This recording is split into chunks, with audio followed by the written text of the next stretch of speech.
course, or the national anthem, but it's the American. You have to get used to it. You have to learn the words.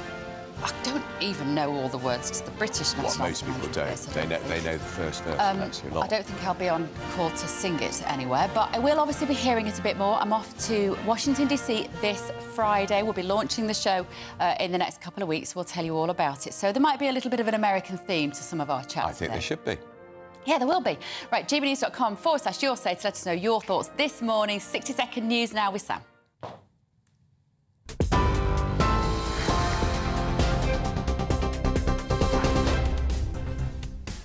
Very good morning to you from the newsroom. The top story this hour, Nigel Farage is set to unveil his plan to tackle illegal migration, calling it a national emergency. He wants to scrap parts of international law, remove asylum rights for illegal arrivals and deport all illegal migrants. Labour calls it a fantasy, while Reform UK promises more details later, including detaining migrants at military bases. Domestic violence risk assessments are under review after the Safeguarding Minister admitted the current tool has obvious problems.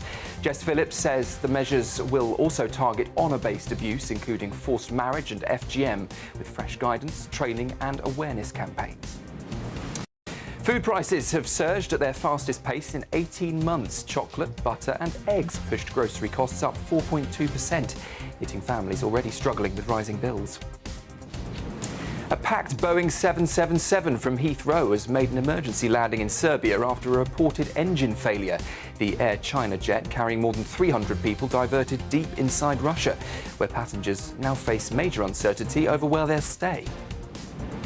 And protests are unfolding across Israel as families demand the return of hostages held in Gaza. 20 are believed alive following last October's Hamas attacks. Meanwhile, Israel is investigating a deadly strike on a Gaza hospital that killed at least 20 people. And the government has approved plans to bring 40 Palestinian students from Gaza to UK universities on fully funded scholarships. Students will travel via a third country for visa checks, with Israel's approval still required. Those are the headlines for now. I'll be back with a full roundup at 10.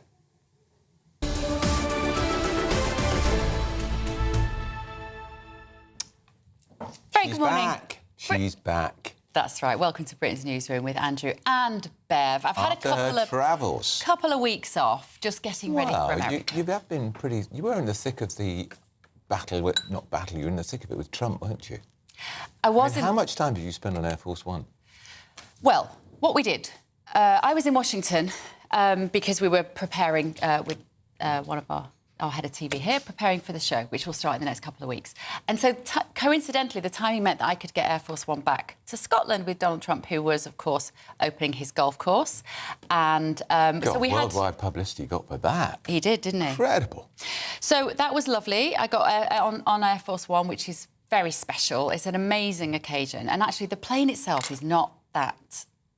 Where we are as the journalists, of course, we're at the back of the plane. It's not that flash. It's a bit like kind of premium economy. It's not flatbed business. Can't lie. Not the way you're used to travelling, Andrew. Oh, there I am, look. And so you're part of the press pool and there's 13... Who is the president gazing at wistfully? Beverly Turner of GBNews. Can I just tell you? All those grey men seem to have passed him by, Bev. Oh, I wonder why. That picture of me outside Air Force One with Donald Trump having a conversation, and I showed my kids, my teenage girls, and I said, oh, look, that's quite cool, because most of the time they think I'm just ridiculous. And my daughter honestly looked at it, she went... Oh, your phone is so old-fashioned, you're so embarrassing, you need a new phone. That was all she thought when she saw that. So they're keeping my feet very much on the ground. But it was a brilliant few days. I found him to be incredibly charming, of course, which he is. He gives so much time to the press. You are allowed to ask him anything you want. Yeah. And he answers it. And he answers it. It's not like other world leaders where everything is filleted by the press department beforehand, what you can and can't say. And he's just himself. He's exactly as he seems on TV. He feels like he's got nothing to hide. Shall we remind ourselves a little bit of I think we should. What happened? Here we go. We have a lot of unhappy farmers in this country at the moment, and I'm sure the Prime Minister won't thank me for raising this. We've had changes to inheritance tax, which mean a lot of farmers feel they're going to lose their farms when they die or their father dies. How important are farmers to a country? Mr. President, you have a successful social media site. There are new powers here to censor your site, state-mandated powers. To censor my site? To censor your site and mean Twitter Truth? and Facebook. Truth? I mean Truth. Is that okay? I don't think he's going to censor my site because I say Already you said that Europe is being crushed by mass migration, and I would... immigration. Europe has a tremendous problem, and we do too, but we've sealed our borders. We have nobody coming in. And that last remark in particular set the political agenda for a weekend. It is. And how? It's really important, and that's what I hope me in America, Ben Leo's going to be doing the weekends as well with me out there, and what GB News has to do is to bring a fair and truthful depiction of what is happening in America to the British audience. Because frankly, being there, seeing people in that country, seeing how they feel about him, even those people who did not like Donald Trump when he came in, are having to concede that there are successes. And yet, if you watch the coverage in this country, on the BBC, on Sky News, that is not what we're being told. Well, he's mocked. He's mocked. He's constantly mocked, and that is the problem. Whenever you see people criticising Donald Trump, it's always about his personality. Yeah. What does he look like? They're casting aspersions on his character. Very few people are looking at what him and his administration are actually doing, and that's where I think the interest really lies. So I very much hope we can bring some of that to you in a much more measured and truthful way. And, of course, he made the point that we had a problem with immigration and they've closed the borders. They haven't closed the borders here, have they? And this morning we're going to get Nigel Farage making a major speech. Our Home Security Editor, Mark White's with us. I was thinking about this the other day, Mark. The Home Secretary announced that Yvette Cooper, 1 in, 1 out. It was a massive political strategic error, I think, by this government, because everybody knows it's anything but. It's 1 out, maybe, thousands in. I mean, how many thousands have arrived since she announced that policy? Well, it was announced on the 5th of August, and we can reveal this morning that 3,550 small boat migrants have crossed the Channel illegally since that deal was announced. And you're right about it being a real gamble here, because effectively every passing day allows us to say X thousand more have come across the Channel. And what they're telling us now, and this is being briefed out, is that they've earmarked 100 people to be deported in a few weeks' time. Well, the way this was supposed to run in the first place, remember it was the 5th of August, is that they detain, they alert France. France has a couple of weeks in which to respond. If there's no objections, then they're off. What's happened to that first cohort who were arrested the very next day after the deal was announced? Nothing. And then some more detained over the bank holiday weekend. When will they actually be returned back to France, if ever? As I say, it's 100.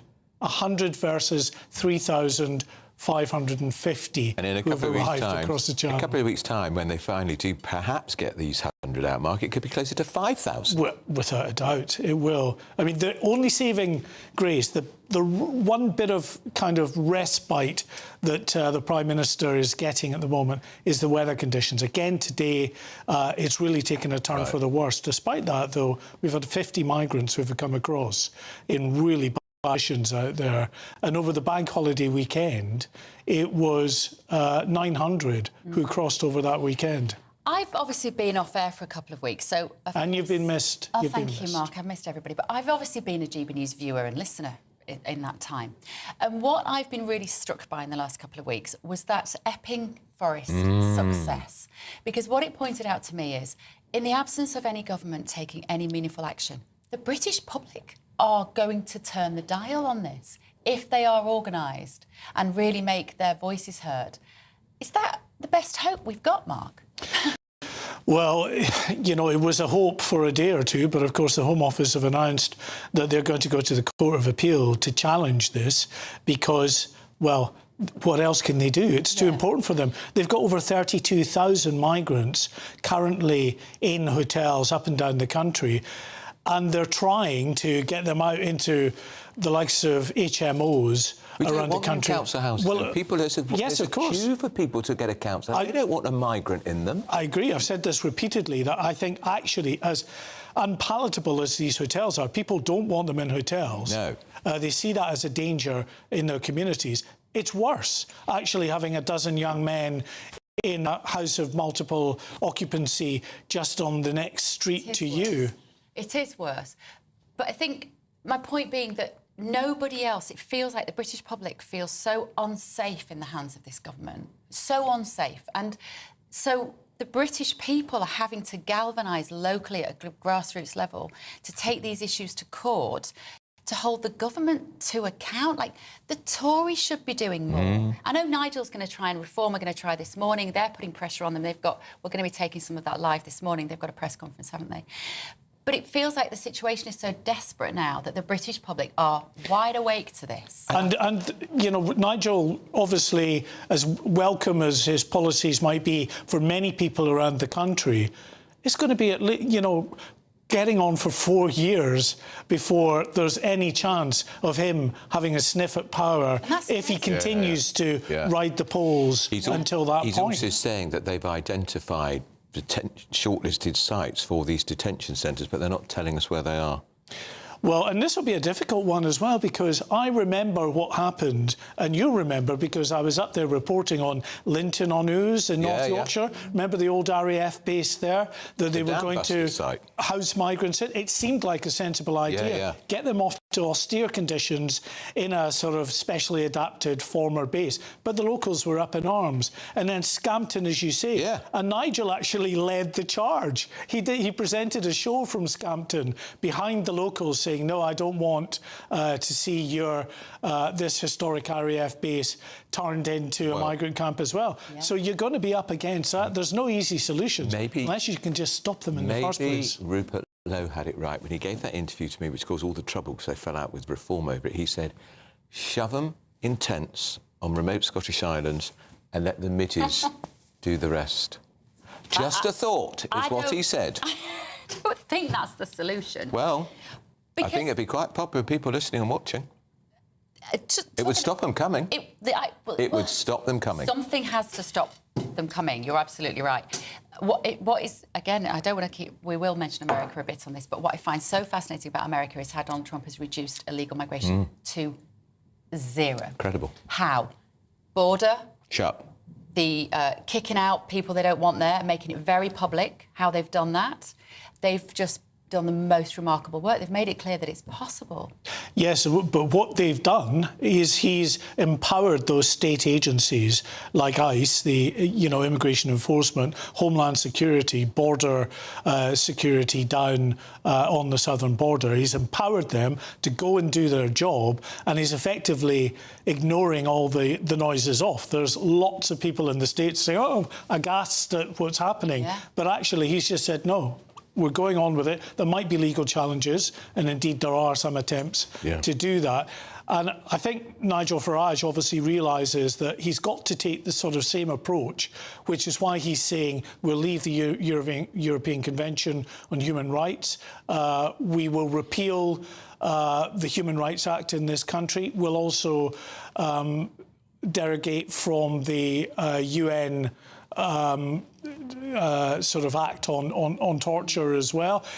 Coming out of all these kind of institutions and acts and laws that will then help them push forward. But you're going to go to battle with the civil servants, with the lawyers in the various government departments, with the judiciary. There just isn't the will, is there? Well, it's also how do you then...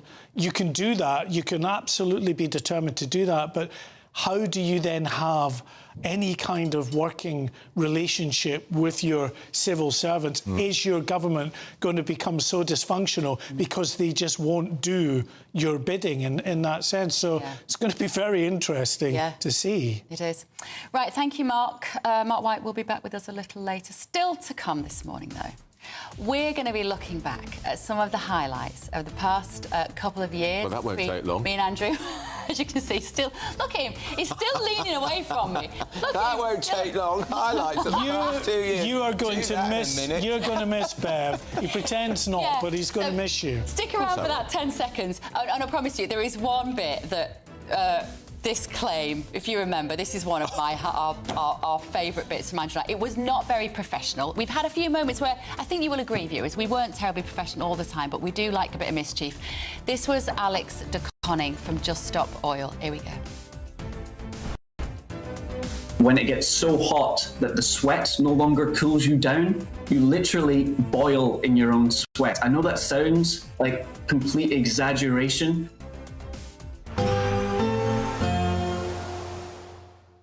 Can't wait to get in that sea. Lovely and warm. Just like the feeling of having great travel insurance. All Clear Travel Insurance sponsors GB News Travel Destinations Forecast.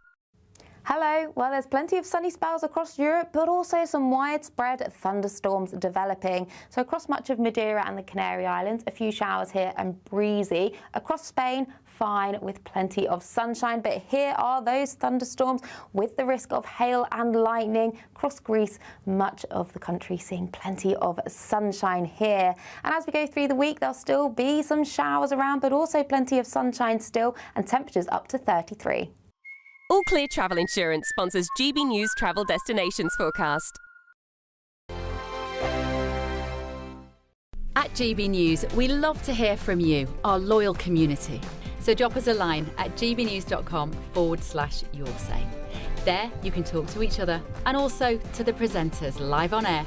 gbnews.com/yoursay, because GB News is your channel, Britain's news channel. Martin Daubney, weekdays from 3 p.m. Are you as surprised as many no doubt watching this show that the career of Meghan Markle seems to have risen like a phoenix? Oh, well, you talk about ashes, but I think we have to accept that it is us, the media, who created those ashes. There was no statement from Harry and Meghan and no indication at any point. But we all decided that the Netflix deal was dead in the water. So it's one in the eye, actually, to all her detractors. Cameron summed the whole thing up very, very well, though I have to say that he kind of spoke about all these projects, but if you analyse it's one show that's in the can already, that's her lifestyle show. There's a holiday special about Christmas, and then there's the Ugandan documentary, but Harry is mentioned in that only as one of many producers, quite a long way down, actually, and Meghan is also mentioned there. And the rest of it is all very, very vague what's going to happen, but the fact of the matter is, they have won, Meghan has won, and we have to eat humble pie. Do you think there's something in now, this hierarchy has been flipped? It was the royal prince who was the box office, he was the trouser wearer, if you like, in this relationship in terms of public profile. Suddenly, it's Meghan Markle, as you say, who could be the angel on top of the tree. Prince Harry languishing down there as something, I don't know, a bit of an inconsequential elf. Yeah, but I think he has realised that perhaps television isn't his forte. You know, producing television programmes is really not as easy as he might have thought. And he's far better not on the celebrity treadmill or the production treadmill. He's much better using his name for his campaigns. And I think that he is going to be going in that direction with just a little foot in the Netflix camp from time to time. GB News.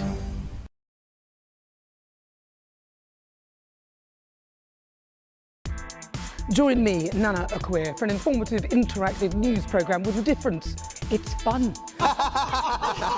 No, he didn't say that, Dave. I'm so surprised. I think there's an element of truth to that. Join me from 3 p.m. every weekend, only on GB News, Britain's news channel. In the GB Newsroom, we bring you the news as it happens. With our team of dedicated journalists across the UK, we're ready to keep you up to date with what's happening every half an hour, every single day. Bulletins here on GB News, the People's Channel, Britain's news channel.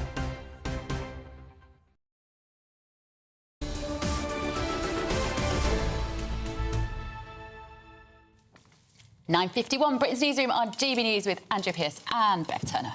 2 people stabbed, which doesn't seem very many, frankly, and 423 arrested at this year's Notting Hill Carnival. Another day to go, of course. Police say there was less serious violence than previous years. It's serious violence, although the number of arrests is up on last year. Yeah, well, let's speak to former Police and Crime Commissioner Festus Akinbosoy. Good morning, Festus. Always good to see you. Look, depending on how you view this event, it is either a massive success, which is culturally enriching and brings a huge amount of celebration to the area, and particularly, I think, to the kids in the area. You see them all dressed up on the festival floats. Or it is a violent, dangerous occasion which needs to be managed better. Where are you on that? Well, I think any event where success is measured by whether somebody was killed or not. Yes. For me, it's probably not an event that should be continuing in its current form. When, in fact, the family of the lady that was killed last year, Cher Maximond, have now come out saying that even though they don't want to see the carnival cancelled, they do not believe that it is safe in its current format. And look, we've had about 100 more people arrested this year compared to last year. 46 of those or thereabouts were for possession of an offensive weapon, 18 for sexual offenses, and about 30-something for assaulting police officers. I just don't see how having a discussion about the continuation of the carnival in its current format should be a problem. Not even talk about the crowding issue. Well, Festus, we're under pressure on time. How could you do it in a different form which would make it safer? Because I'm on the view that it's getting to the point where they should shut the wretched thing down. Well, look, I think you've got to have a way of being able to monitor people who are there. So I think going to a ticketed, it could even be a free ticket, even though I don't think it should be entirely free, because the cost of it is spiraling out of control in many cases. So making it a ticketed event, moving it from Notting Hill to somewhere else where you can actually monitor who is coming in and out. At the moment, you've got so many multiple points of entry and exit that it just creates a very difficult place for the police to be able to track and monitor and move people around. I think that is something that has to be looked into. OK. All right, Festus, thank you. We've run out of time. Good to see you. Those people are having a lovely time with their feathers. You were watching that woman shaking her booty and enjoying that, Andrew Whole streets of people board up their houses and move out. That's part of the downside, which we don't see. Yep, you're right. Now, listen, Nigel Farage is going to be telling you his plans for mass deportations after the weather. Expect warm spells with the odd rude interruption. Box Boilers sponsors the weather on GB News.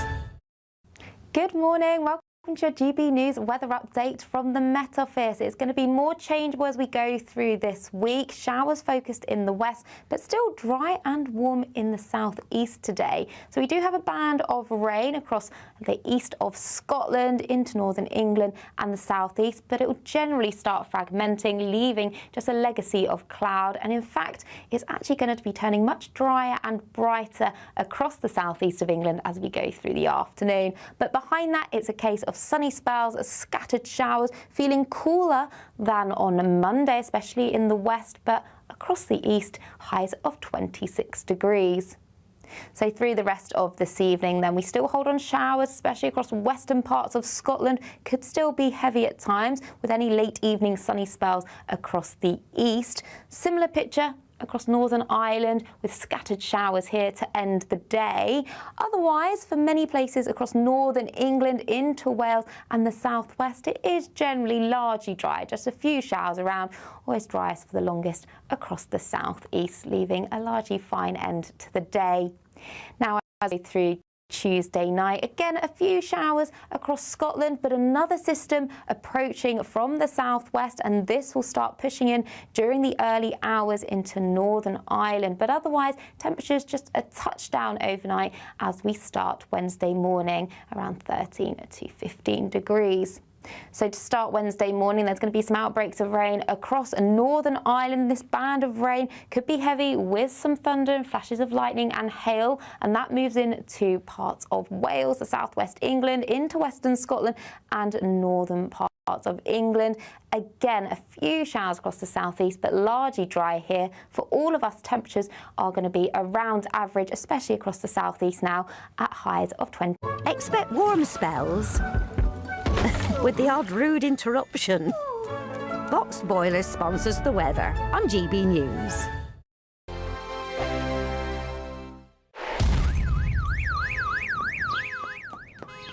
Crash Law 24 sponsors GB News Traffic and Travel Report.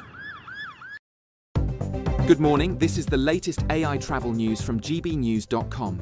On the M4 westbound at junction 40 in Tyback, electrical work has closed the exit slip road with diversions in place. Expect delays. In Cambridgeshire, the M11 southbound entry slip at junction 12 is closed due to an accident. The A36 in Durham is shut eastbound between A67 and the junction with the A1M due to a serious collision. In Shropshire, the A5 northbound at the junction with A488 has one lane closed because of a load spillage.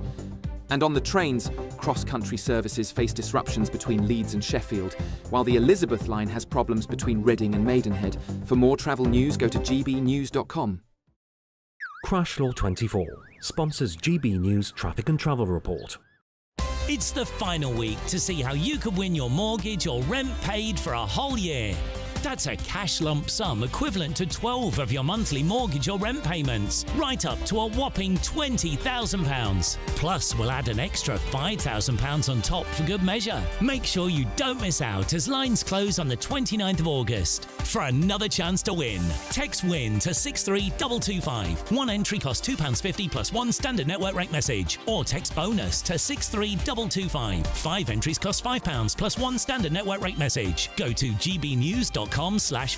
Entry start at £2.50. Call 0903 686 3232. Calls cost £2.50 plus your network access charge. Or post your name and number to GB15 PO Box 8690 Derby DE1 9TT. UK only. Entrance must be 18 or over. Lines close at 4 p.m. on the 29th of August. Please check the closing time if listening or watching on demand. Good luck. 5 hosts, 5 opinions, 5 fearless debates, 5 unfiltered takes on the day's news. 5 reasons not to be anywhere else on Saturday night. This is the Saturday 5. You got me good there. Britain's biggest Saturday night TV show. It's not a bad brand. Yeah. Uncensored. Very, very racy tonight. On the unpredictable. What does she say? Can you translate it for us? And always entertaining. And how can a country go from being led by William Wallace to Saturday nights from 6 p.m. only on GB News, the People's Channel. Britain's news channel. You're going to want to stay tuned, trust me. At GB News, we love to hear from you, our loyal community. So drop us a line at gbnews.com/your say. There you can talk to each other and also to the presenters live on air. gbnews.com/your say, because GB News is your channel, Britain's news channel.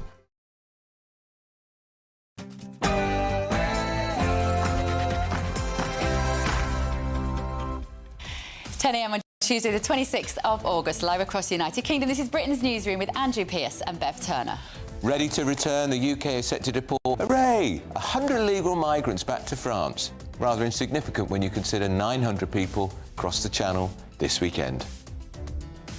Well, it's been weeks since that returns deal was announced and no one's gone back as yet, but 3,550 migrants have crossed the Channel in that time. Detain and then deport. This morning, Nigel Farage will set out how Reform UK would implement mass deportations of people who cross the Channel illegally. Best man on the road! 1, 2, jump on! The number of arrests at the Hill Carnival have gone up, 423 over the weekend. Live facial recognition helped with 50 of them. There was quite a lot of madness, a bit like this.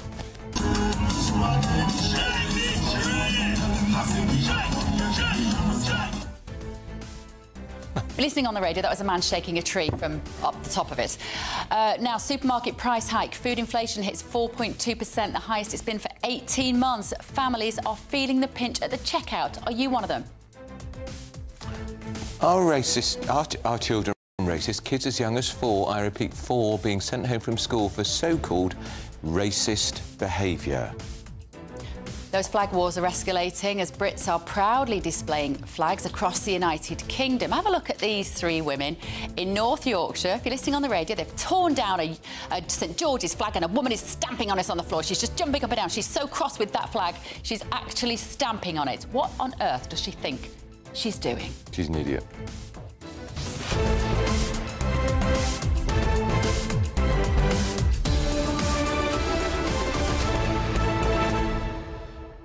Isn't it are weird. People are weird at the moment. So stupid. Why would you do that? I love the flag thing. I have to say, I was driving around. I'm sure a lot of you were this bank holiday weekend driving around on the motorways, and they've got them on all of the motorway bridges. People have been putting up the flags. And what is it? What are we doing? What are we doing? We're claiming our identity, aren't we? We're saying we matter. Our country really matters. That's what that movement is about. So when that woman takes off that flag and stamps on it, oh, here we go. It's an idiot. You talking about me? No. Bit of America here. I think you need to sleep with your right hand. Oh, do I? Oh, see, this is all the stuff I don't know. I don't know anything. She's got a lot to learn. I've got a lot to learn, but luckily I will be going out to Washington on Friday, launching the new shoe show for GB. Oh, it's a shoe show. Who'd have thought it? You're going to get Imelda Marcos on. Is she still alive? I've got my nice shoes on today. I've got my Tory shoes on today.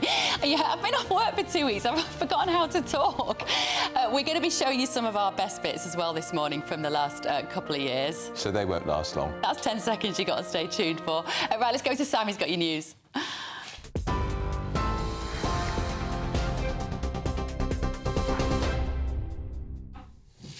Very good morning to you. Just after 10 o'clock. Well, the top story this hour, Nigel Farage will today unveil his plans to tackle illegal migration, branded by Labour as a fantasy. The Reform UK leader is pledging to pull Britain out of key international agreements, including the European Convention on Human Rights, and to disapply UN treaties on refugees and trafficking. Farage says migration is a national emergency and wants to block asylum claims from those arriving illegally while deporting all such arrivals under his proposed Operation Restoring Justice. Reports suggest the plans also include using military bases to detain migrants.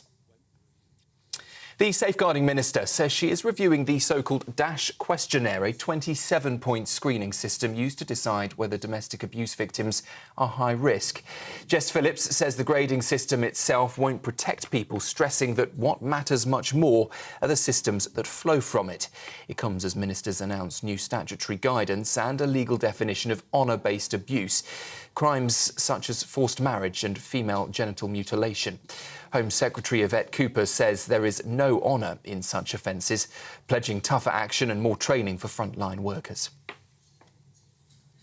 New figures show the cost of chocolate, butter and eggs has driven inflation on food and drink to 4.2% this month, the highest since February 2024. The British Retail Consortium warns the spike will pile pressure on families already struggling with high living costs. The ONS also reports food inflation rising sharply, fuelled by global supply pressures, seasonal weather impacts and higher operational costs. Experts say many households may need to tighten budgets as bills rise after the summer holidays. Well, a packed Boeing 777 with more than 300 people on board has been forced to land an emergency landing deep inside Russia. The Air China jet bound for Beijing suffered reported engine failure after leaving London last night, diverting to Siberia, 1,400 miles east of Moscow. Passengers now face uncertainty with limited facilities in the remote oil city and Western bank cards not working under sanctions there. And just before I hand you back to Andrew and Bev, mass protests have erupted across Israel, demanding governments there bring home the remaining hostages in Gaza. Demonstrators from the Hostages and Missing Families Forum blocked major roads before rallies in cities nationwide. Around 1,200 people were killed and 251 taken hostage in Hamas's October the 7th attacks, with only 20 still thought to be alive. It comes after at least 20 people, including 5 journalists, were reportedly killed in an Israeli strike on Gaza's Nasser hospital. The Israeli Prime Minister Benjamin Netanyahu called it a tragic mishap and said the military is investigating. Those are the headlines just after 10 o'clock. I'll be back in half an hour. Now, though, it's over to Andrew and Bev.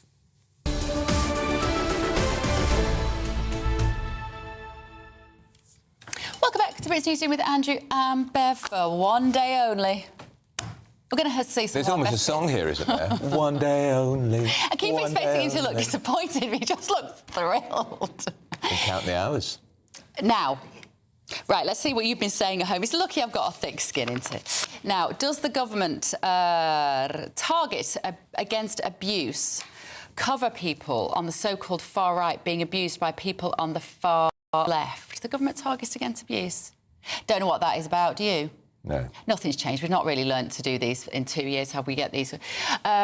Great future news on eggs, milk and butter. Yippee, ooh, happy day. Was that about the food inflation? Yeah, because it's hitting real staples. Eggs, milk, butter, that's your staple, isn't it? And that's going to hurt the poorest families the most. Morris, good morning, Morris, has said the Union flag and the English flag, thank you to the guys in my village who put flags up overnight. That was going to be a job for me today. I've got a Union flag in my kitchen. It's only a small one. It's on the shelf, yeah. I bet you've got a pinny, haven't you? I can see you in a Union Jack pinny. I have a House of Lords. Tea towel. Oh, I have too. I've got, because Stephen Pound bought us those. Yeah, and I've got a House of Lords, what do you call it? Penny. Apron, pinny. Yeah, it's good. Yeah. But I like my Union flag.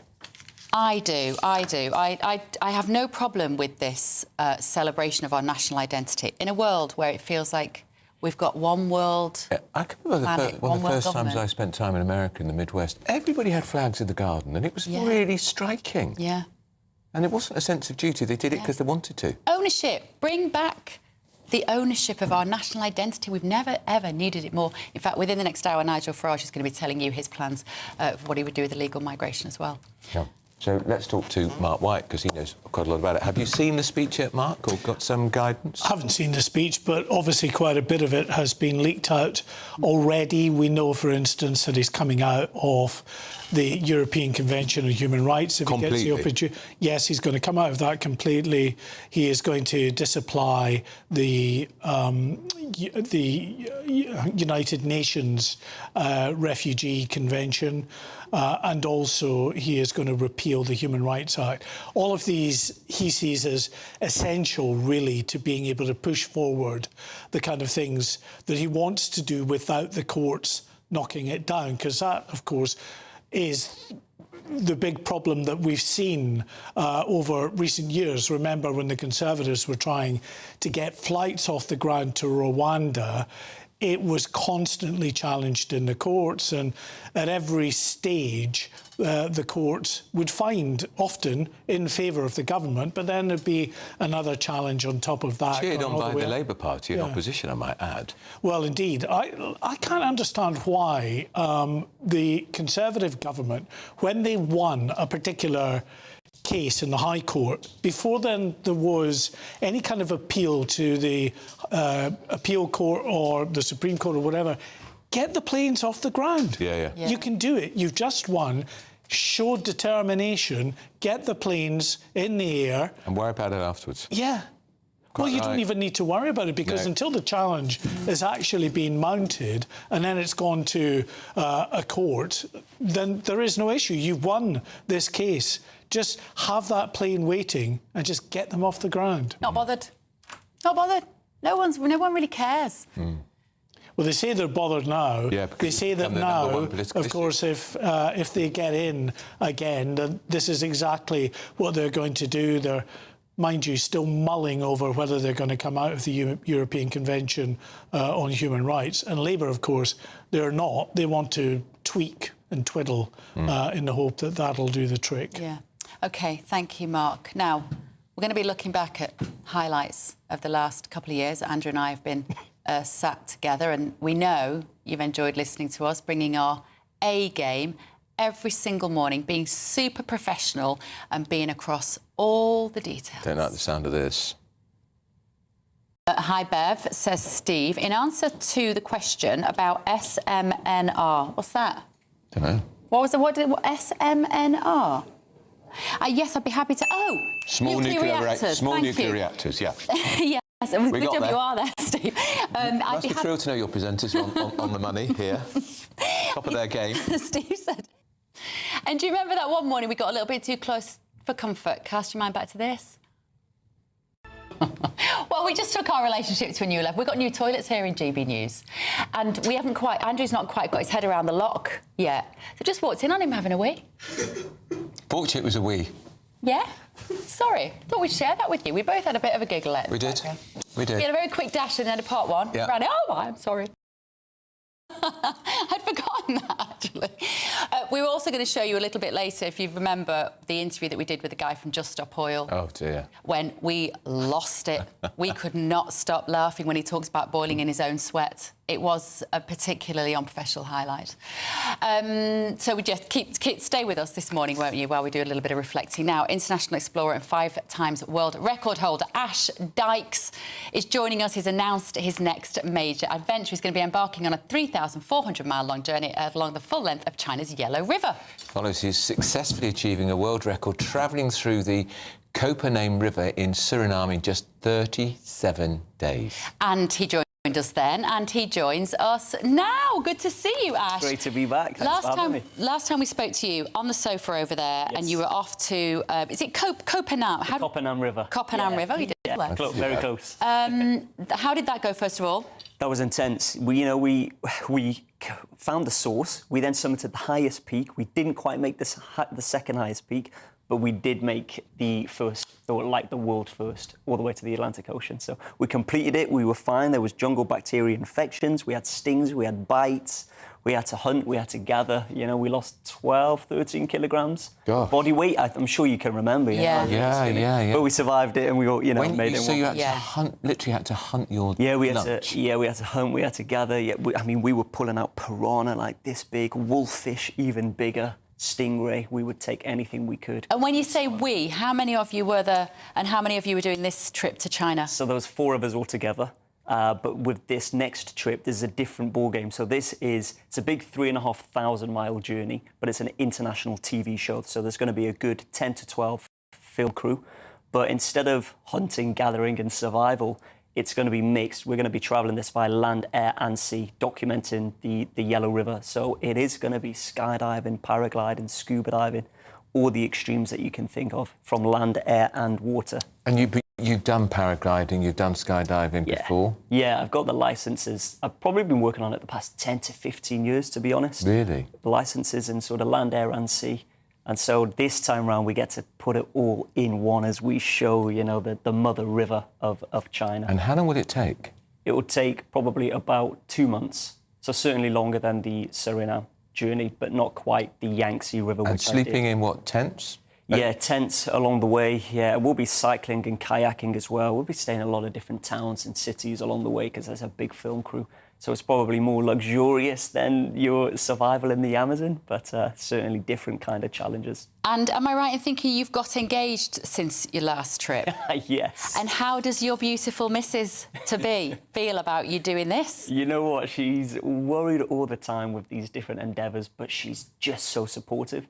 She loves it. She's like, as long as you train and prepare and you're safe and you're not pressured with the film crew around you to do stuff that you wouldn't otherwise do, and she has belief. Are you allowed to keep in touch, or is it? You are. Yeah. So I'm looking to actually drop, like on Instagram and the rest of the social medias, a post every day. From source to sea, from day one all the way to the very end. I think that was what was so remarkable about your last trip in Suriname was the fact that I was following you on Instagram and I was thinking, how is he able to do this from the middle of nowhere? Sometimes you can't get Wi-Fi in North Devon, and you were there in the middle of the jungle. Yeah. Like, what was the technological wizardry that enabled you to do that? Yeah, it's crazy thinking about it, but it was almost like a little beacon system, and we just needed access to the sky, which under the jungle canopy was like near impossible. But if there was a little gap or hole in the jungle canopy, we would just point this thing and we'd have internet connectivity with the outside world. So we were living like cavemen, effectively, but connected to... And you're going to be filmed. Amazing. Will there be a film crew following your team? Yes, it's just me doing the endeavour, but there's a whole film crew making it a big international TV show. So whilst this isn't necessarily the big world first, it's probably the biggest step of my career to date, because it's a proper international TV show this time round. And I don't know about you, Andrew, but I don't know anything about the Yellow River. No. Yeah. I don't know anything about it at all. Yeah. Will it be... Are there lots of towns along the way? Like, is it a densely populated area? Yes. Well, so the source starts in the glaciers right up at 5,000, just under 5,000 metres, which is the equivalent altitude to Mount Everest Base Camp.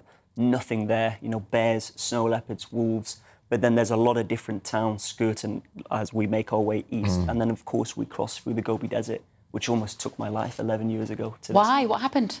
I was pulling a trailer across Mongolia, attempting a world first to become the first person to. Of course you were. Length.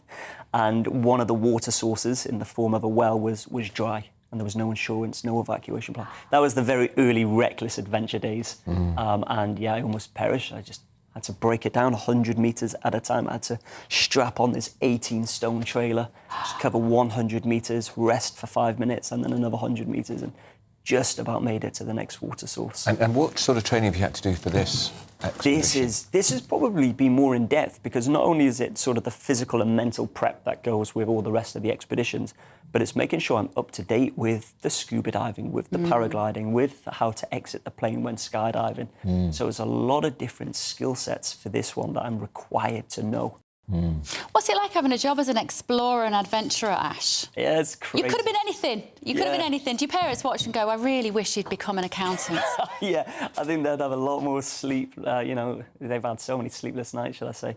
But it's very hard. It's difficult. It's, you know, this was just a childhood dream. I come from Old Cowan in North Wales, no finance background, no military, no sort of further education. I just had this vision, had this goal, and pushed on, and they started to get bigger and better. But it took a good 8 to 10 years to get here. And will marriage settle you down? She hopes. Yeah, I don't think I think she's so supportive. She knows that this is my. What does she do? She works in finance. Right. So somebody's got to be sensible and... Quite. Yeah. Oh, Ash, it's so good to see you. Do you know, before we came on air, Ash said to me, are you excited about America? And I said, I'm looking forward to the challenge. And then I realised I was talking to you and how absolutely idiotic that sounded compared to what you do.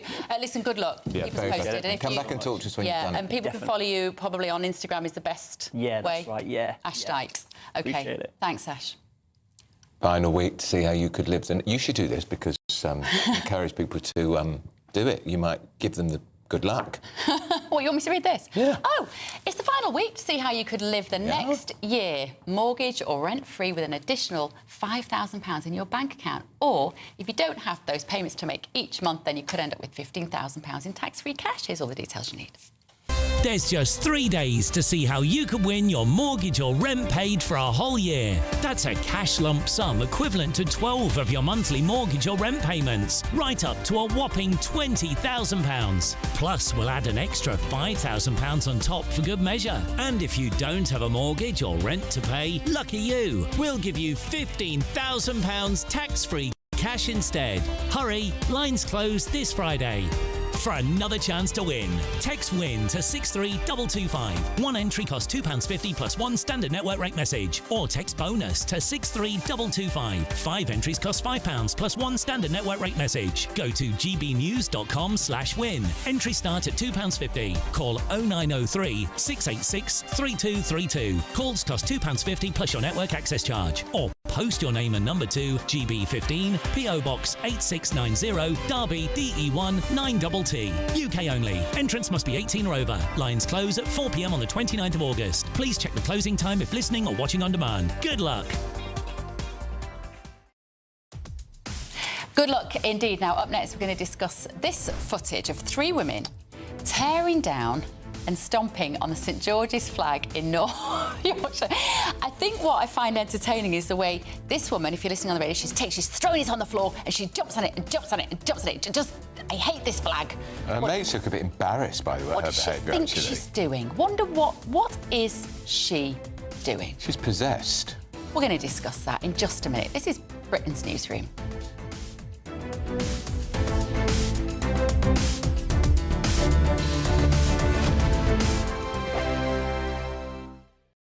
Westminster's full of talk, but out here, it's the real world. Am I allowed to talk No, now? that's it. This is where it matters, real people and real lives. That's what politics is all about. The fact is Trump made a good start, no. Straight answers, no spin, and just a couple of pints. How many fingers have I got up? About 10. So join me for Lee Anderson's Real World every Friday at 7 p.m, only on GB News. The People's Channel, Britain's news channel. This is GB News, Britain's news channel. It is like a death. You could say, oh, what if, but it's gone. The whole of the community is so sad, and they're slowly getting angry now. We're going to fight every corner we can to get justice for what's happened here. 2 years ago, a community was in grief. Today, they're more determined than ever. When the Crooked House was gutted by a suspected arson attack and then illegally demolished, the people of the Black Country felt like it was a blitz on their history. Originally built in the 18th century, the pub suffered subsidence because of mining in the area, giving its unique appearance that visitors fell in love with. In February last year, South Staffordshire Council served an enforcement order on the owners ATE Farms, ordering them to rebuild the pub within 3 years. After appealing the order and a subsequent decision from the High Court, the planning enforcement inquiry will have to wait until any potential criminal proceedings have concluded. Investigations by the police are ongoing. For the campaigners who want to see this landmark rebuilt, the passion is only stronger, as Paul Turner from Save the Crooked House explains. Well, we all felt it was ours. We're Black Country people. We felt that, this is our area, this is our iconic pub. This is people come from miles around and from all over the world. All of a sudden, just like that, it's gone. We were always very proud of it. Although it had different owners over the years, it was always ours as a community. Got a lot to think about if the Crooked House is ever going to be built. There's lots of legal issues. The site isn't ours. We can't rebuild the Crooked House, so it's very, very complicated legally. But we know what our end goal is, and how we actually get to that end goal is going to be a little bit complicated. But we're still focusing on that. GB News, the People's Channel. You want to know what's really going on in the corridors of power? Labour don't know what to do with you half the time, and that makes you quite lethal in the chamber. Get behind the headlines with Chopper's political podcast. Join me, Christopher Hope, as I sit down with the great and the good of British politics. We'll see where this ruling takes us. These are the stories shaping our nation. Chopper's political podcast, available now on all platforms. Listen in and stay ahead.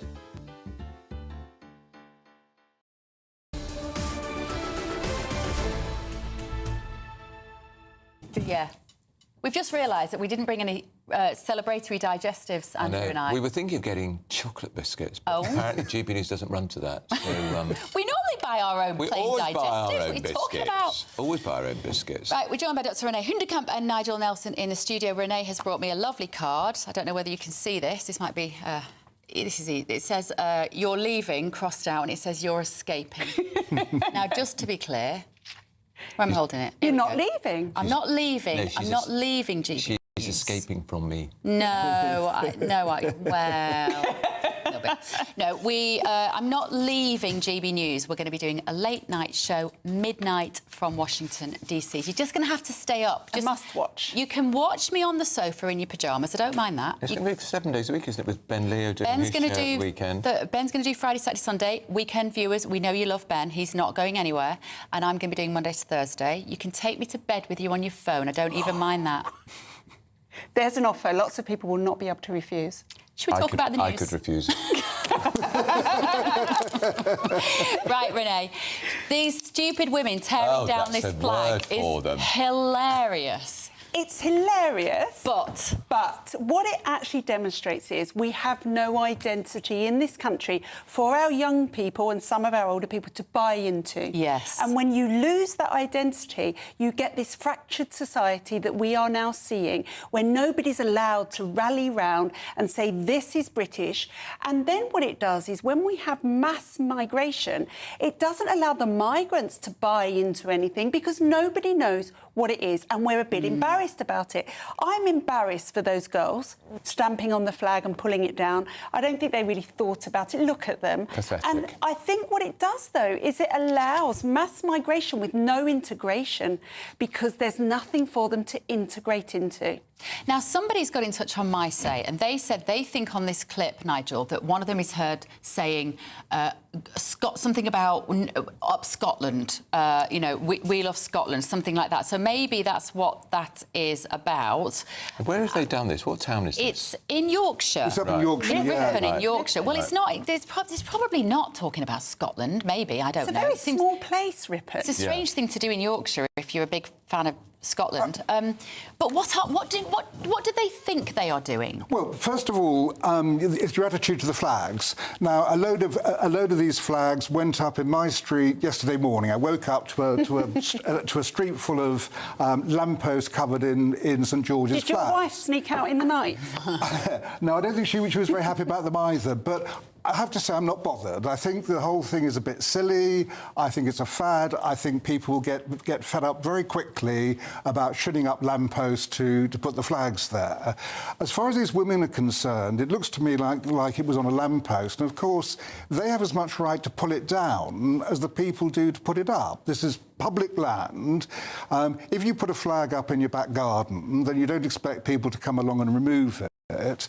If you put it up in a public place, as obviously this one was, then if people object to it, that's up to them. What are they objecting? Yes, yeah, what's offensive? What are they objecting What can be offensive about a national flag fluttering from a lamppost? Because it could be argued that it's provocative and divisive. Argue about who? Well, look, my point is I'm not bothered about it. I don't care. Well, who is going to make that argument? Well, I think I would imagine the women who, in fact, pulled that flag down would actually say, look, St George's flag is divisive, except when you're using it for an England football match. You said at the beginning, you said when your wife Claire saw the flags, you said she wasn't happy either, which would suggest that you were not. No, I wasn't particularly. I thought, well, you know, why have I suddenly got a load of flags along there? I wasn't sort of jumping with joy about it. Can I ask you a question? But I'm equally not bothered about it. Why not? Why am I not jumping with joy? Why not have a group of flags down your street? Why not? For that very reason that I suspect the motive of the people who put it there. Look, well, OK.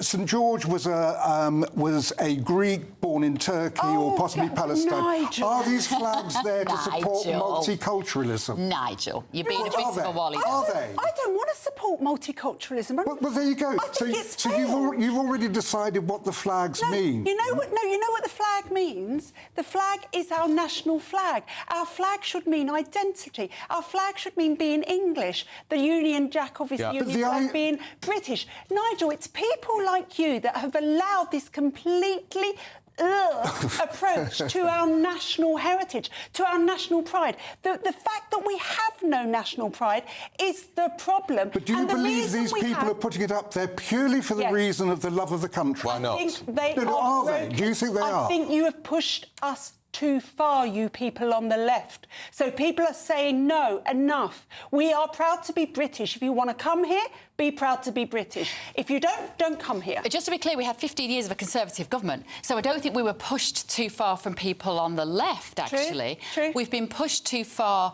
by what? By this watering down of what it is to be British in the ambition of a globalist view of the world from our leaders, who it seems are always putting the needs of other countries first. That's what I think these flags represent. So people who feel like that have they have a point, don't they? Yeah, but again, I'm getting at the actual motive behind it. The idea it's purely a patriotic gesture, it's love of the country. It might be.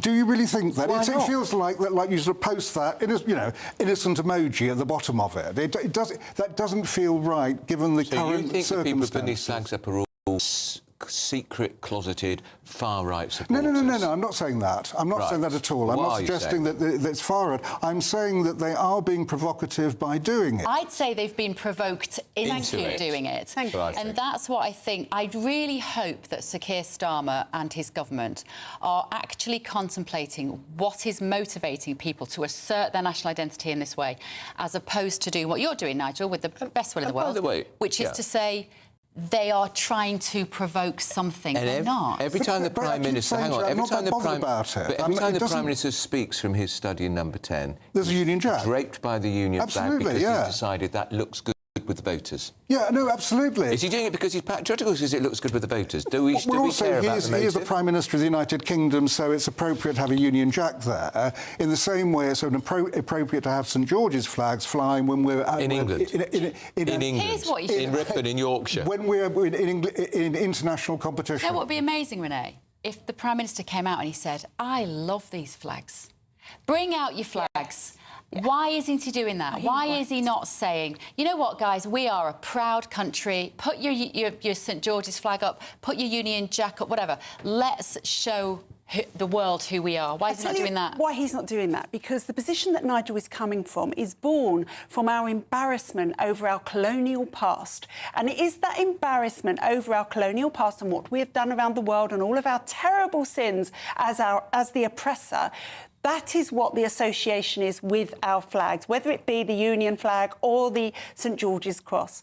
And that embarrassment we have to get over. We have to say... No one's embarrassed at a football match.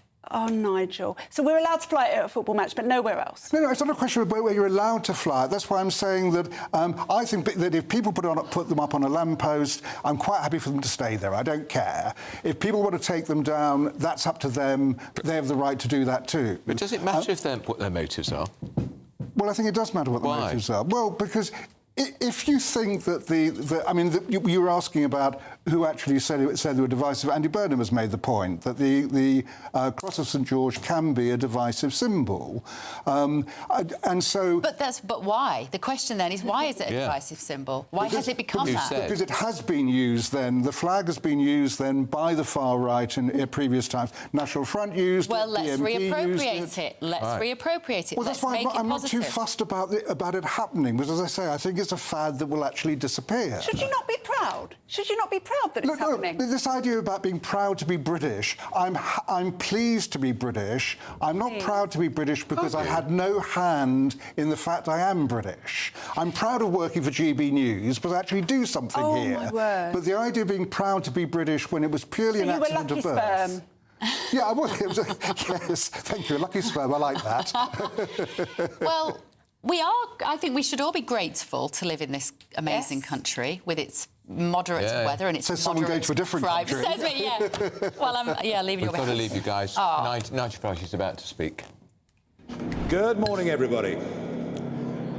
Today we launch Operation Restoring Justice. And as far as the people of this country is concerned, frankly, these measures can't come soon enough. As you know, we've been running over the course of the last 6 weeks our very successful crime campaign.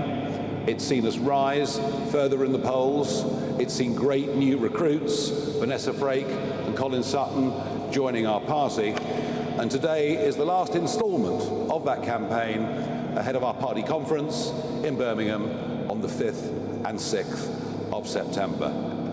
Today we're going to talk about illegal immigration, in particular the boat crossings, but there's more, of course, to the story than that, and perhaps it's appropriate that we're here this morning after yesterday, the scenes in Dover that took place as 650 people arrived. 650 people yesterday arrived into Dover, and last I heard this morning, there are many more boats on the way today. That will take us up to about 52,000 people since this Prime Minister and this government came into power.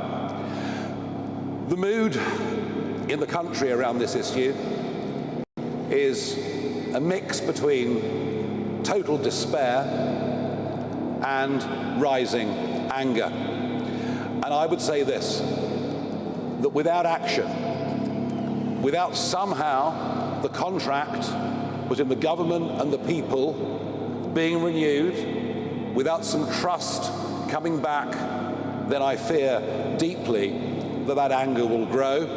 In fact, I think there is now, as a result of this, a genuine threat to public order, and that is the very last thing that we want. And I've been saying, of course, for a long time, that it's a growing threat to our national security. And we've seen just recently some arrests made of people that came by boat, and they are suspected of being involved in some form of terrorism. Huge numbers of undocumented young males who throw their passports and iPhone into the English Channel when they get to the 12-mile line, something that I've been out and filmed. These huge numbers of people do constitute a threat. And I suppose the growing anger in the country over the course of the last few weeks is a cultural one, in the sense that many of these young men come from countries in which women aren't even second-class citizens. And frankly, the public have now just had enough. And what began as a protest of mothers and concerned citizens outside the Bell Hotel in Epping has now spread right across the country. And all of it really poses one big fundamental question. Whose side are you on? Are you on the side of women and children being safe on our streets? Or are you on the side of outdated international treaties backed up by a series of dubious courts? The Channel crisis began with a trickle of dinghies in 2018. The numbers in 2018 and 19 were very small indeed. But I began to realize in early 2020 that virtually nobody that came via this route was being deported. They would have been, even in Tony Blair's government time. If you'd done that, you would have been deported, no question about it. And so in early 2020, I repeatedly went out into the English Channel, filming what was going on, saying you may as well put a sign on the White Cliffs of Dover saying everyone welcome. And unless we start deporting people, I predicted this would turn into, and yes, I use the word, invasion. But 180,000 people later, what other word could possibly describe what has been going on? It is an invasion, as these young men illegally break into our country. Well, I did my best in 2020. I warned everybody. I said, unless we deport, the crisis will worsen considerably. But I'm afraid that the Conservative government, for the first few years, did literally nothing. Literally nothing.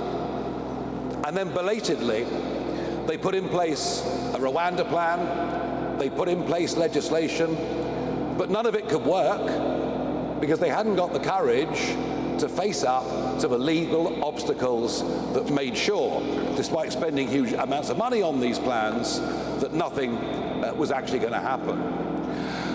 Rishi's Stop the Boats was a total failure, and frankly, anything that party or people who were ministers at the time in that government have to say, we've got to take with a very, very large pinch of salt. And then, of course, we had Keir Starmer, the lawyer, the man whose second speech as Prime Minister in the House of Commons was where he outlined his love for the European Court of Human Rights, a party many of whom have done very well out of the human rights industry. Smash the gangs was never, ever going to work. And even as we speak, despite the £800 million we've given the French, even as we speak, there are French naval vessels escorting these boats across to a 12-mile line where they'll be picked up by Border Force or our volunteers for the RNLI if it's a busy day and Border Force simply can't cope. And now what happens is the French give them all life jackets. And when they're picked up by Border Force give the life jackets back to the French so they can reuse them on the next journey. I mean, we're literally witnessing two governments colluding in their support of criminal activity. Well, this issue has become a scourge of modern Britain. Just think about the hotels. Think about the houses of multiple occupancy, and not just the cost of it, but think how unfair that is. Unfair to the 1.3 million British people currently on the social housing list. Unfair to those who have legally made their way into the United Kingdom. It's unfair. And the cost, frankly, is eye-watering. Official figures show the whole thing costs about £7 billion a year, but that doesn't account for the massive scale of operations in the English Channel every day. It doesn't account for the amount of police time and court time that is taken up with crimes that are committed by those who frankly shouldn't be here and have come illegally. Our proposals will save, over the course of the next decades, tens and possibly even hundreds of billions of pounds. By the end of a first Parliament, we will have saved a huge amount of money. I understand the public have had enough of this, but here's what we have to do to make Operation Restoring Justice actually work. We have to leave the ECHR, no ifs, no buts. It may have been a good idea 80 years ago. Frankly, it isn't today. We have to repeal the Human Rights Act of 1998, brought in by a Blair government, many of whose families seem to do rather well off the back of it. We will, for a 5-year period, disapply the 1951 Refugee Convention and any other barriers that can be used by lawyers in this country to prevent deportations, to prevent the right thing from happening. We'll create a legal duty for the Home Secretary to remove those that come illegally. And crucially, we will detain all illegal migrants who come, and we will do so immediately. The only way we will stop the boats is by detaining and deporting absolutely anyone that comes via that route. And if we do that, the boats will stop coming within days, because there will be no incentive to pay a trafficker to get into this country. If you come to the UK illegally, you will be detained and deported and never, ever allowed to stay, period. That is our big message from today, and we're the first party to put out plans that could actually make that work. We will stop the boats from coming. There'll be no more incentive to pay traffickers. Public trust will be restored, and we genuinely are the only party that can be trusted on this. I am the only party leader that has been clear and consistent on this issue over the course of the last 5 years. And I have a feeling that what we're doing today with Operation Restoring Justice is going to be very popular in the wider country indeed. Now, to go through some of the operational phases we're going to need to go through and the structures we're going to need to set up, I'm going to invite Zia Youssef onto the stage.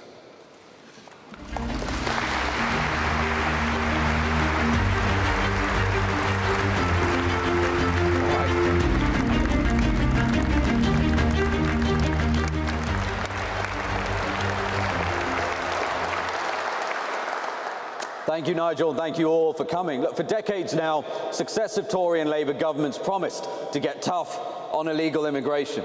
And yet, year after year, tens of thousands of fighting-age males, as Nigel said, have arrived on our beaches. In fact, the total number of illegal immigrants in the country now stands at least 1 million. The true number could be considerably higher than that. There's little doubt that the United Kingdom is being invaded. In fact, more people have arrived on our beaches illegally over the last 8 years than stormed the beaches of Normandy on D-Day. And they're rewarded for this by a political class that puts them up in hotels at the British taxpayers' expense, given free meals, free healthcare, free TV licenses, and as our Doge team has revealed, even free trips to the safari park and to the cinema. Even those that commit heinous crimes are routinely defended by so-called human rights lawyers who succeed in preventing even convicted rapist illegal migrants from being deported.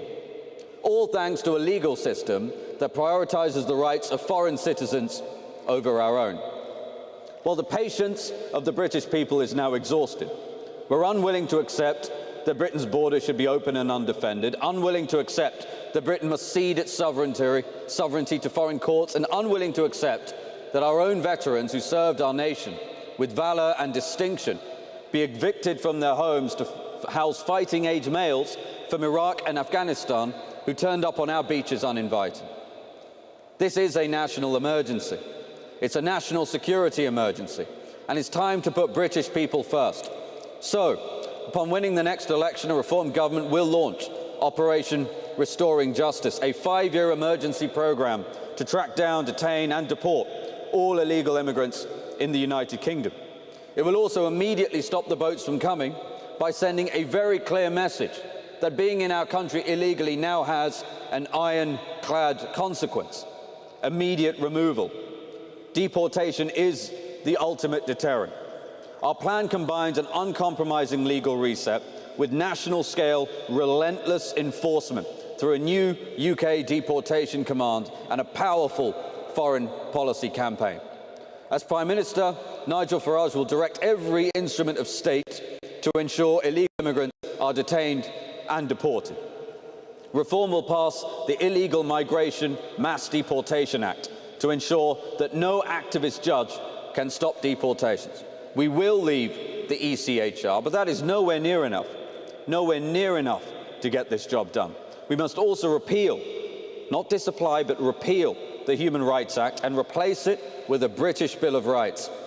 We'll create a legal obligation for the Home Secretary to deport everyone illegally in the country, and will disapply all international treaties that are used to keep illegal migrants in this country. And yes, that means disapplying the 1951 Refugee Convention and the UN Convention Against Torture and the Council of Europe Anti-Trafficking Convention. That is a non-exhaustive list. These treaties will otherwise be used by activist judges to frustrate deportations, even after the repeals of the Human Rights Act and even after the UK leaving the ECHR. We will create sweeping new detention powers for the Home Secretary without Hardy L. Singh constraints. That means illegal migrants can be detained until they are deported. This is essential because activist lawyers routinely use Hardy L. Singh to secure their client's bail, after which the client disappears. And we'll pass a law that makes clear that if you came to this country illegally, you will never be granted asylum. End of story. This will mean all asylum claims will become inadmissible if made by a person within this Act's scope. So if you came to the country illegally, you'll never be allowed to stay. It strips the Home Office, the immigration tribunals and the higher courts of jurisdiction to even consider asylum claims, because a claim that cannot be considered cannot suspend removal and therefore cannot delay a flight. Nothing less than what we've just described will do. And when Nigel's Prime Minister, there will not be a lawyer nor a judge in the country that will be able to prevent a deportation flight from leaving. If you come to the UK illegally, you will receive a lifetime ban from ever coming back to our country. Re-entering after deportation will become a criminal offence, punishable by up to 5 years in prison. Deliberately destroying your identity documents, having come here illegally, will also become a criminal offence, punishable by up to 5 years in prison. We will pair this legislative reset with a UK deportation command. That is a dedicated force to identifying, detaining and deporting illegal migrants at scale. We'll create a cutting-edge data fusion centre that will automatically share data between the police, the Home Office, the NHS, the DVLA, HMRC and banks. This will allow Deportation Command to relentlessly track down and detain all those who entered our country illegally. We'll build capacity to detain up to 24,000 illegal migrants at a time. That enables us to deport up to 288,000 illegal migrants a year. Detention will mean deportation. No chance of bail, no chance of absconding. We will expand charter flights to 5 departures every day, and to guarantee success, His Majesty's Royal Air Force will keep a Voyager aircraft on standby as a hot spare. So even if a plane has mechanical issues, flights will not be stopped, deportations will not be delayed. And beyond our shores, our Foreign Office will act with the urgency of a nation that is determined. Return agreements will be secured, countries of origin will take back their illegals, Where persuasion and financial incentives fail, we will use leverage. If a country refuses to take back their illegal migrants, we will stop issuing visas to people from that country, and if necessary, we will sanction them.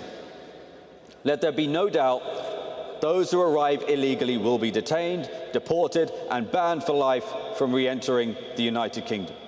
And this is not just a national security emergency, it's a fiscal emergency too. Right now, Britain is spending more than £7 billion every year on the costs of illegal immigration, and that excludes the huge cost items like the burden on the NHS. Billions are spent on hotels, community housing, and welfare for those who have no respect for our laws. Those who obey the rules are forced to pay for those who break them. The cost of deporting those who are illegally will be £10 billion over 5 years, but in that same period, our plan will save the taxpayer over £17 billion. So the net saving to the British taxpayer will be very, very significant over 5 years. And over a decade, the savings will exceed £42 billion. That is money that is returned to hard-working families, to our schools, to our NHS, and to rebuilding Britain's prosperity.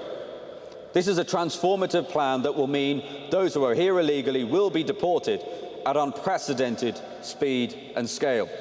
And I want to be clear that with Nigel as Prime Minister, a reformed government will show unflinching resolve to ensure that Britain regains control of its borders.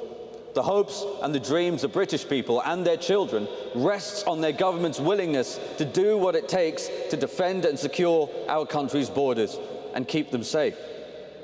A reformed government will ensure that the United Kingdom will once again be a proud sovereign nation with full control of its borders. And it is in that sovereignty that lies the foundation of our country's next chapter, one in which our country is secure, one in which our people are prosperous, and one in which Britain is powerful again. Thank you very much, and we're going to move to questions.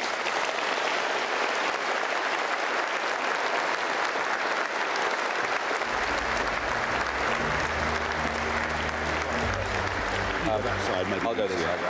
This is my hearing. Zia, thank you very much indeed. Right, we have a pretty extensive list of questions from the press, and the first up is Ben Wright from the BBC. Thank you very much, Mr. Farage. Your plans could mean sending thousands of asylum seekers back to countries where they might face imprisonment, torture, even death. Does that bother you at all? And what happens if countries refuse to take people back? Does it bother me? Of course it bothers me, but what really bothers me is what is happening on the streets of our country.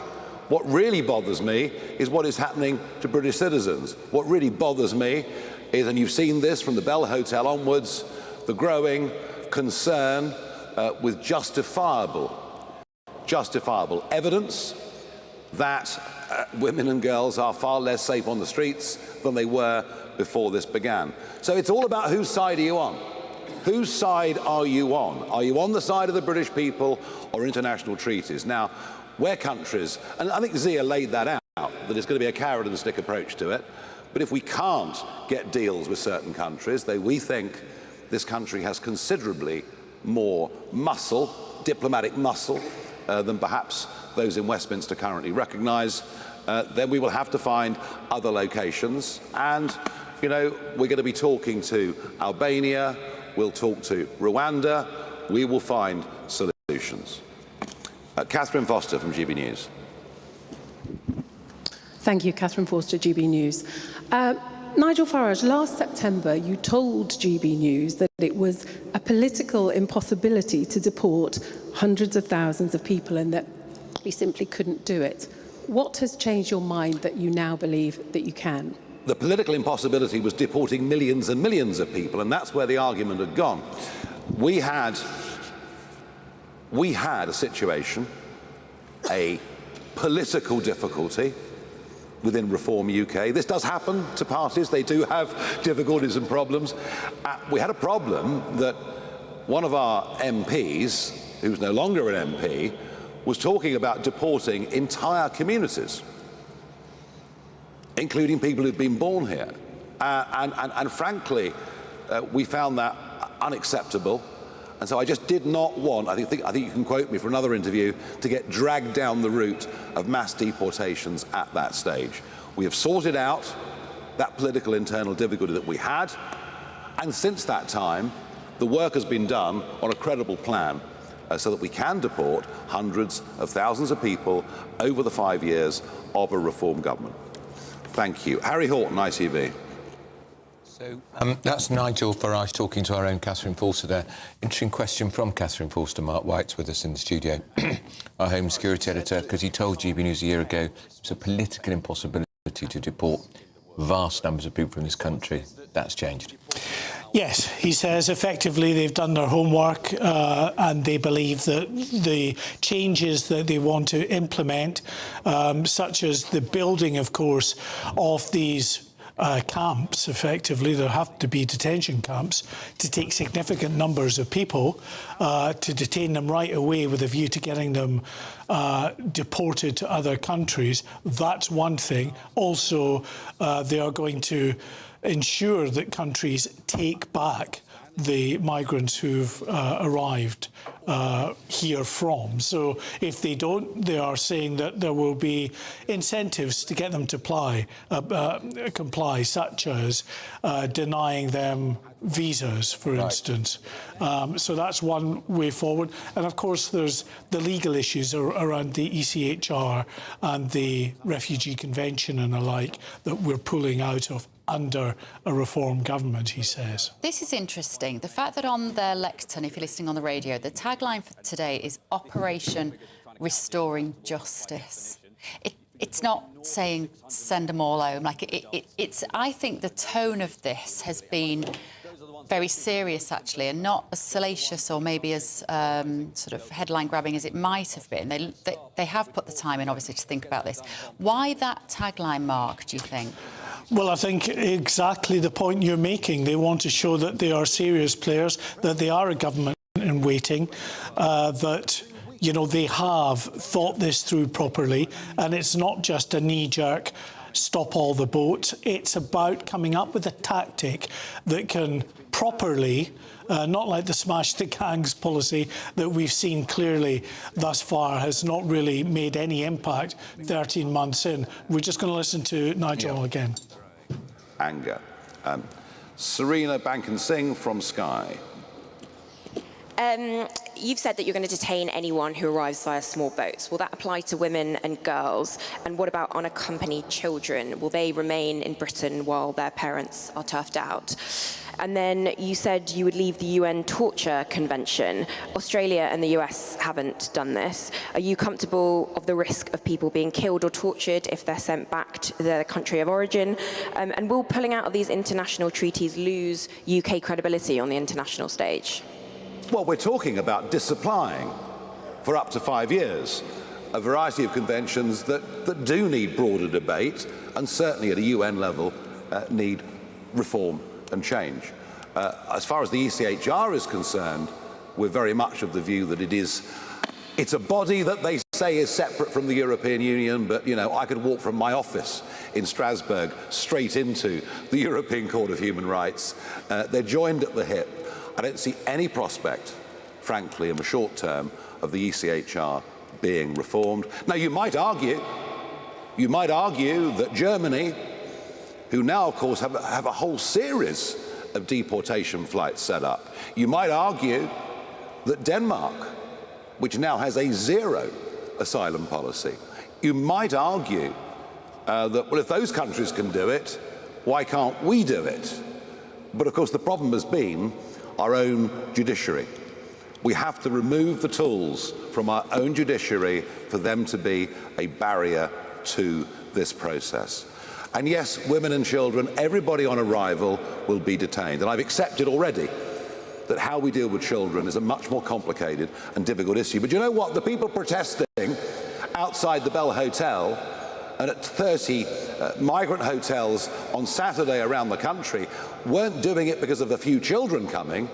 They were doing it because over 3/4 of those that come are young, undocumented males who come from cultures cultures that are entirely different from ours, who are very unlikely to assimilate into our community, who pose a risk to women and girls, and some of them, I'm afraid, pose a risk to national security. So that's pretty clear, I think, what our priorities are. Paul McNamara, Channel 4. Hi, Mr. Farage. There is a realistic possibility that if you go forward with this, there might be a case where someone arrives in the UK by a small boat, you send them back to the country from which they came, and they will be tortured or killed because of a decision that you've made. How does that sit with you? Well, the alternative, of course, is to do nothing. I mean, that's the very clear alternative, is we just do nothing. We just allow this problem to magnify and grow. We head to a point where and I genuinely, I'm not, I don't want this to happen. I want our proposals to be accepted so that we can prevent civil disorder from happening. But that is the direction this country is headed in. And we cannot be responsible for all the sins that take place around the world. It's just literally impossible. But we can recognise that the primary duty of a British government is to protect the integrity, the safety and security of its own people. That's why we have to do this. I mean, Zia said in his speech that nothing short of these measures will work. And I think we all genuinely believe that. If we allow any loopholes to remain open with this, it isn't going to happen. Is this a perfect world? Are these things all that we want to do? Well, we shouldn't have been put in this position. But we've been put in this position by Conservative and Labour governments. We have to do something tough. We have to do something radical. And this is a plan that will work. Andy Bell, Channel 5 News. Thank you, Andy Bell, 5 News. So if you're able to implement your policy, do you accept that that means border force agents going into towns, looking for people who are here illegally, maybe who already have families, maybe who already have children? And you mentioned the Windrush earlier and say, well, this is slightly complicated. There are going to be any number of people who, as far as they're concerned, have been living in this country legally for years, who will then be very, very worried about what your party has in store for them. Are you not concerned about the sort of message you're sending out with all of that? No, they won't have been living here legally, will they? They would have been living here illegally. So, for instance, the people caught up in the Windrush episode, the whole point was that their situation was not clear. So would they be covered? Windrush was a mess over paperwork. Yep, and I understand that. It's why I made mention of it earlier. Will Border Force be seeking out people who are here illegally, possibly many of them working in the criminal economy? Yes, it's what normal countries do all over the world. It's what normal countries do.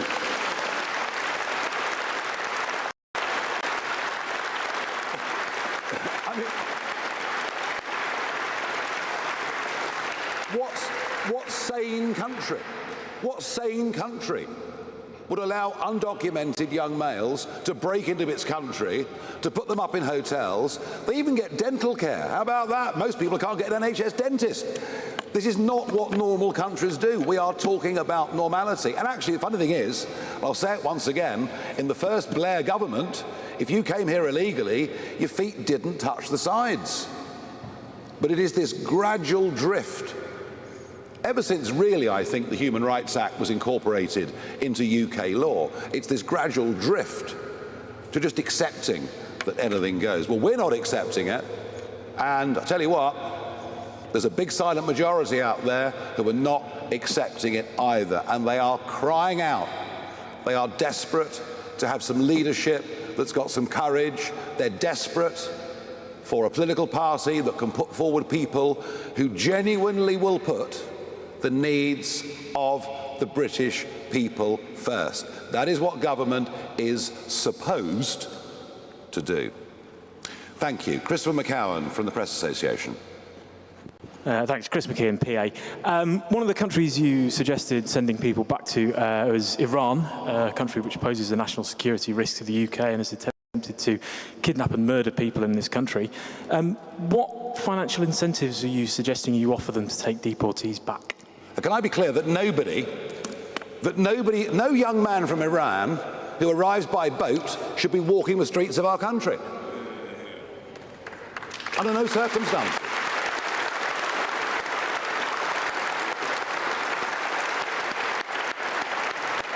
Absolutely no way, never. That shouldn't be done.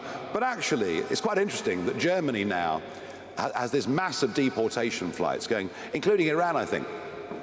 Well, what we're seeing, one thing I'll comment I just want to very quickly make about when we're talking about returning people to Afghanistan or returning people potentially to Iran, or I was asked earlier today, would you send young women, would you send women back to Afghanistan? Well, what about the fact that men from Afghanistan, because it's predominantly men from Afghanistan and Iran are streaming across the channel illegally on almost a daily basis. In fact, sometimes they say, would you send them back to, quote, woman-hating Afghanistan? Well, why are British women being subjected? Because it's not the women who are coming. In fact, most estimates put the total population of women and young girls from Afghanistan in this country legally at less than 2,000.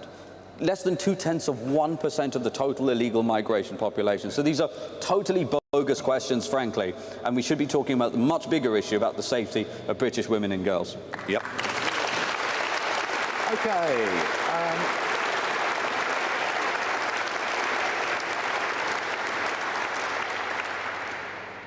I think one of the most interesting things about this press conference and about the media the last few days is the questions that are being asked about the practicalities of individual pieces of implementation. What I notice, there's very little pushback from the media against the idea that we really are in very, very big trouble in this country. And I think every one of you know, it was interesting, I thought Andrew Neil's piece in the Mail on Saturday was very reflective. I think everyone understands we have a massive problem here. We are not very far away from major civil disorder. And so I think the acceptance as a whole, picture that we're putting forward, shows you that once again, it's reform that are leading national debate. No Hoffman from the Sun. Thank you, Ms. Farage. Noah from the Sun.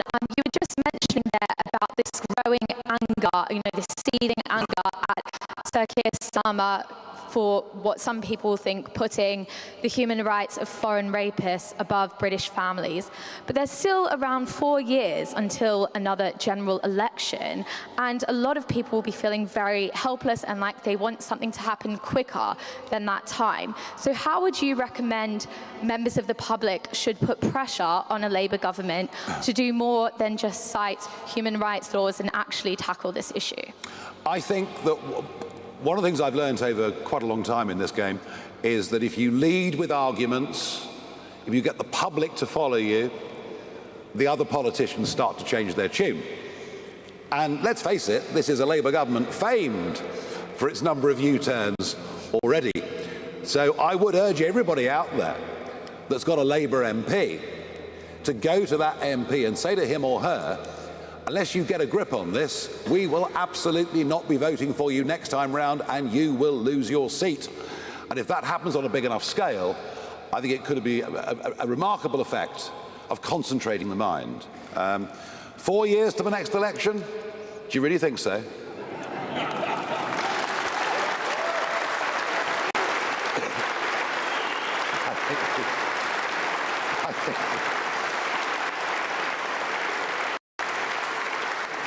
I think the 30-year bond market is giving us a somewhat different indication, particularly as we have a Chancellor of the Exchequer dubbed famously by my colleague Lee Anderson as Rachel from accounts, who is clearly desperately out of her depth. And actually, I'm not sure there's anybody in the cabinet that really has a clue how to turn around the economic downward spiral and possibly even fiscal doom loop that we're beginning to enter into. So they may not last quite as long as you think. Martin Beckford from the Mail.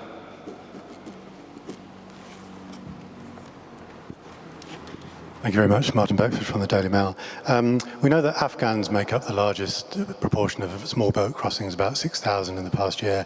We know that lots of people who work with British and American forces are still trying to flee the Taliban. Would you make any exceptions for them and allow them to stay? Yes. Yes, absolutely. There were brave Afghans who supported the British forces and American forces during that 20-year war, who, of course, absolutely, of course, deserve recompense for the enormous risks they took. And by the way, Martin, you know, just bear this in mind. This country has taken 500,000 refugees since the Brexit referendum. This country is not closed-minded to groups that genuinely face persecution, to groups that genuinely are refugees. We just don't believe, by any traditional definitions of a refugee, we just don't believe those people crossing the English Channel, or at least very few of them, tick that box. Carry on. Will you have a scheme continue some of the resettlement schemes? Yes, but of course, once again, the whole thing's been messed up beyond all belief. The list of a couple of thousand interpreters becomes a list of 100,000 people. The whole thing gets leaked. It's a complete and utter shambles. But, you know, where it's right and proper, you know, Operation Restoring Justice would apply to those Afghan interpreters as well. Absolutely. Thank you for your question. Do come in whenever you want. Can I just very quickly mention, to the degree someone wants to make the case for legitimate asylum claims, as no doubt some may exist, those can only ever be taken seriously when you have a secure border and you actually have control about who's coming. This is one of the biggest problems. I put it to you that an infinitesimal number of the Afghans who are crossing the channel illegally served with our military bravely. It will be an infinitesimal number. We know this. So again, this is a big part of what reform is going to do. If you don't have a border, you don't have a country. If you don't have a border, you don't have an immigration policy. We can talk about it all we want. Quite, absolutely, absolutely. Michael Knowles from the Daily Express. Thank you very much. Your operational plan speaks about a 6-month voluntary return window. Can you spell out why you're going to do that and why it precedes the large-scale raids? Well, because there's a nice way of doing this, and there's a very tough way of doing this.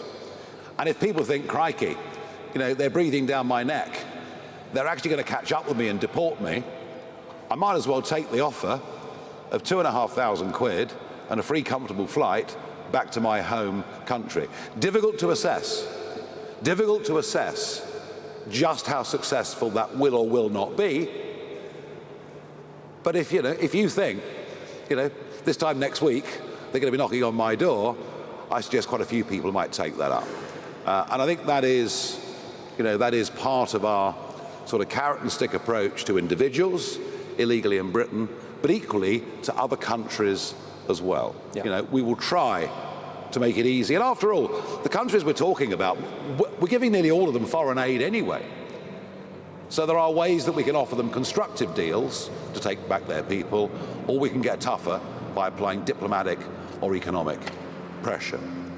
Can I just add as well that it's also much cheaper, frankly. I know I might stick in the throat a little bit paying people who are coming illegally, but if you look at the Department of Homeland Security, we've looked a lot at what the Trump administration has done.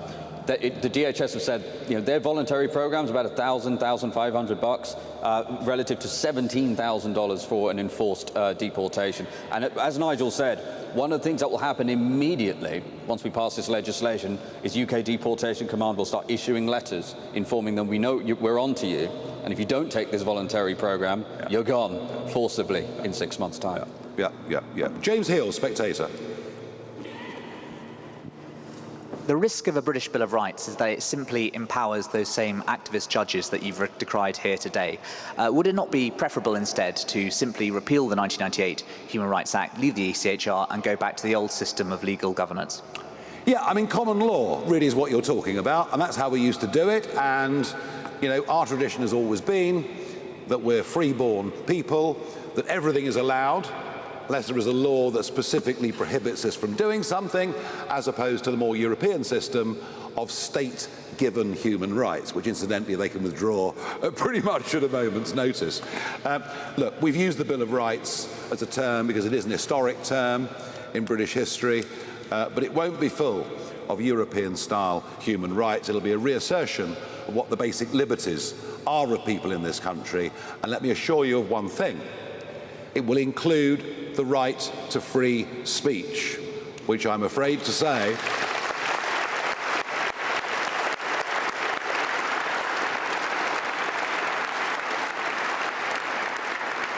And yes, we all want to protect children, but I'm afraid to say that the recent legislation, the Online Safety Act that has come in, is already genuinely curtailing free speech in this country in a way that I think is deeply, deeply alarming. Aubrey Allegretti from The Times. Hello, Mr. Farage. Aubrey Allegretti from The Times. There are a very few number of disused or surplus RAF bases. So to prove that this plan is viable, can you name any that you would use either to hold migrants or to operate deportation flights from? And would they, for example, include RAF Scampton? And if I may, why do you want these powers to sunset after 5 years? Is it because you're concerned they could be used by a future government in a way you don't foresee? No, because, look, you know, we do think there is hope that the 1951 Refugee Convention at the UN can be revisited and redefined for the modern world. So we've done it for a period of 5 years, and we'll see where we go after that. Can I just make one thing very, very clear? That the last government and this one have been housing people in military bases. 1 or 2 campaigns have stopped them using certain particular geographical locations, but quite a few have been used around the country. So you get put into a military base, but you're free to walk the streets at night. You're free to possibly even go and drive a delivery bike for somebody. The military bases that we will use, people will be detained. They won't be out walking the streets, on the road to being deported. So I would suggest to you that whichever geographical locations are chosen, local residents will be far less concerned by this plan than they would young men being free 24 hours a day to walk through their village or walk through their town. On the practicalities of building accommodation, some very interesting thoughts that have come from America over the last few months. Yeah, look, there's 100,000 square miles of landmass in this country. We're going to need about 1/3 of 1 square mile for the entire detention estate of the incremental 21,000 that we're talking about here. And Trump, whatever you think of President Trump, he has cut illegal border crossings by 97%. They said that it couldn't be done. He has done it. How? Because ICE has gone out and made 150,000 arrests and embarked on these deportations. If you look at the detention capacity he created in Florida, he created 3,000 beds in 8 days. If we were to be able to do it at that rate, we'd have the whole 24,000 up and running in 2 months. That's not in our numbers, but there is modern technology. These steel modular structures, these are all things that we can use. This notion that Britain can't do anything, Britain can't build anything, is for the birds. It's just about the political will. Yeah, and we managed it, didn't we, at the start of COVID with the Nightingale hospitals, which sprang up in no time at all. So, yeah, creating the first few thousand places can happen very quickly. Of that, there is no doubt at all. Charles Hymas from The Telegraph. There are currently about 100,000, more than 100,000 people who've got asylum applications, half of whom are going to be rejected. You also got more than 50,000 who've got appeals that are currently going through, and probably a significant number will be rejected. So when you if you were to win the next election, you're going to have tens of thousands, hundreds of thousands potentially of failed asylum seekers. Are you going to deport them, and are they in your KIP figures? One final question is, what are the sanctions that you would use against a country that refused to take back its migrants? Fine. Well, the answer is yes. The worry, of course, is that to ease government's difficulty, it just waves through an increasing number of people. It just says, look, you know, all right, we'll give you refugee status, even though, as I said, 2 decades ago in more normal times, that would never have been contemplated. That is this government's get out to the backlog problem. I'd also mention, Charles, while we're here, if you look at those that have claimed asylum in the last year, the biggest single category comes from Pakistan. And they haven't come by boat. They've come with the excuse they're coming to visit relatives, then they overstay. And that racket, absolute racket, that's been going on for years has to end.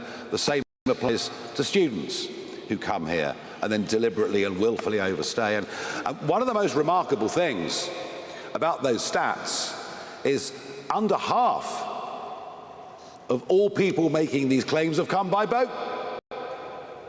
Overstaying is a massive problem, and neither of the last 2 governments, frankly, have done very much at all to deal with it.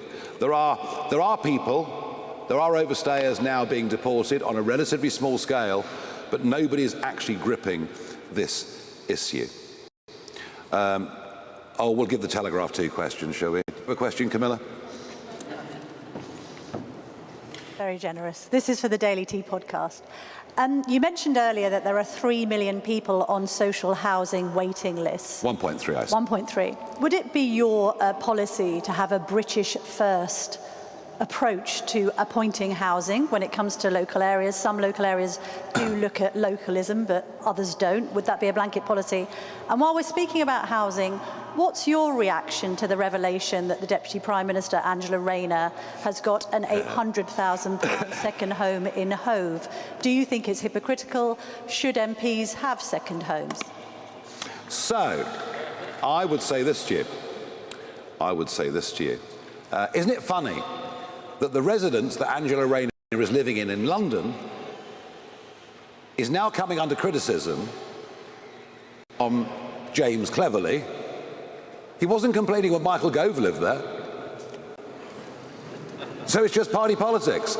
And if Angela Rayner has been tremendously successful in business,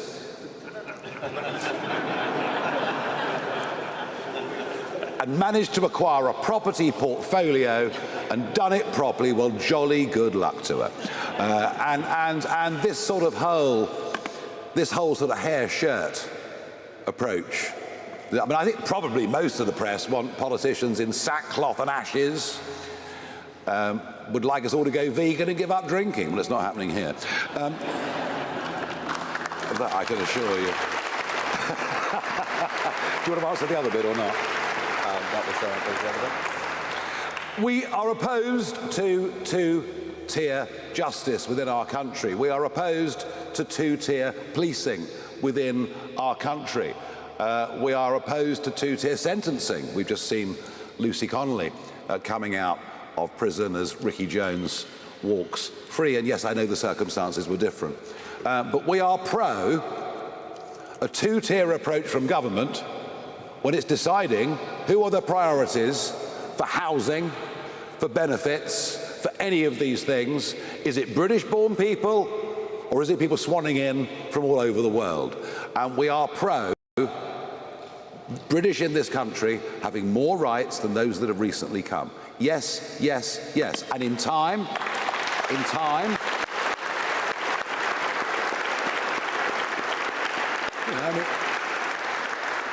if you go to Australia, you can't access the health system. Doesn't happen. You've got to pay your insurance for 4 or 5 years. You commit a crime, you'll be deported. We've just been so weak on all of this.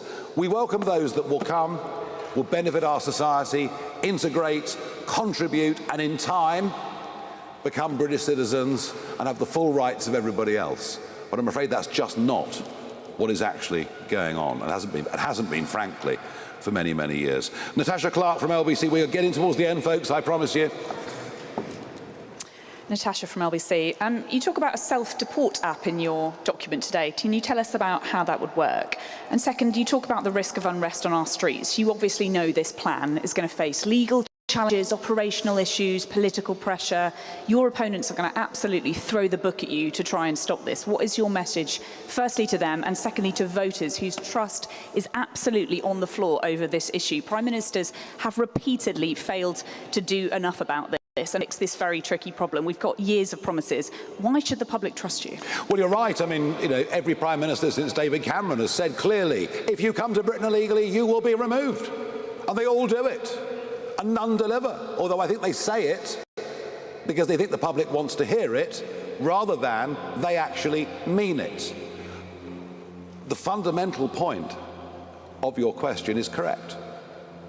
That the social contract that exists in this country between those that work and pay their taxes and those that govern them is at a very, very fragile moment. That trust in politics and trust in politicians, frankly, it's certainly never been lower in my lifetime, and I think you might have to go back a long way in history to find a parallel period. So the restoring of that trust is absolutely vital. A lot of people around the country who say they're going to vote reform believe that we're pretty much the last shot. pretty much the last shot. That if we don't win that election and start putting in place some of the very necessary changes that are needed, then goodness only knows what this country will look like in 10 years' time. Goodness only knows how many more talented people will have left. Not just the ultra-rich, but the young, ambitious, hard-working. So it is vital that we do this. All I can say to you is there's nobody on these issues of sovereignty, on these issues of national self-interest, on these issues of predicting what would happen in the future and it coming true. There is nobody more determined to do this than me.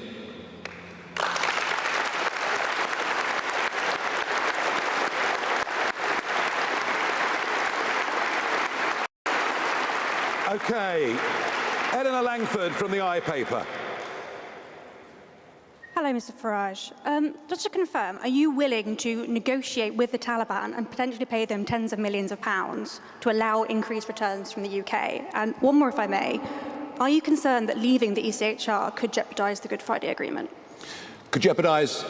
The Good Friday Agreement. Yeah, I mean, look, you know, Blair, of course, wrote the ECHR into everything. He wrote it into everything to try and embed it deeply in British law. Can we renegotiate the Good Friday Agreement to get the ECHR out of it? Yes. Is that something that can happen very, very quickly? No, it'll take longer. It'll take longer. So unfortunately, and for a variety of reasons, previous governments have placed Northern Ireland, I'm afraid, in a different position to the rest of the United Kingdom, something that we vigorously opposed. It will take a little bit longer with Northern Ireland. Zia? Yeah, so look, I just want to very quickly go back to the question about the app as well, because again, we want to emphasize that the goal is to get as many people to leave voluntarily, and what Deportation Command will make very clear. They will issue dates once they've tracked people down. This is the date that you will be arrested and you will be deported. Going back to the earlier point as well about why should people believe Nigel when so many political leaders have stood in front of the British people and said we would do it?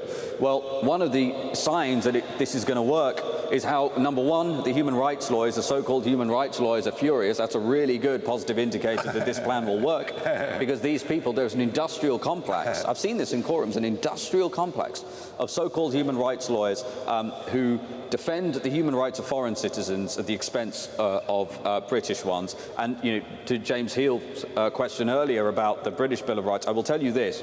The draftsmen who put this legislation together have been under a very, very clear and strict instruction. When Nigel's the Prime Minister, there will not be a judge in the country that will be able to prevent a single plane from departing. And that is why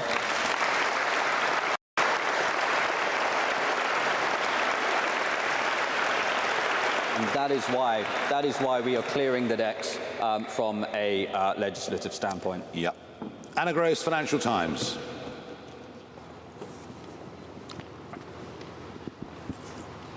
Thank you.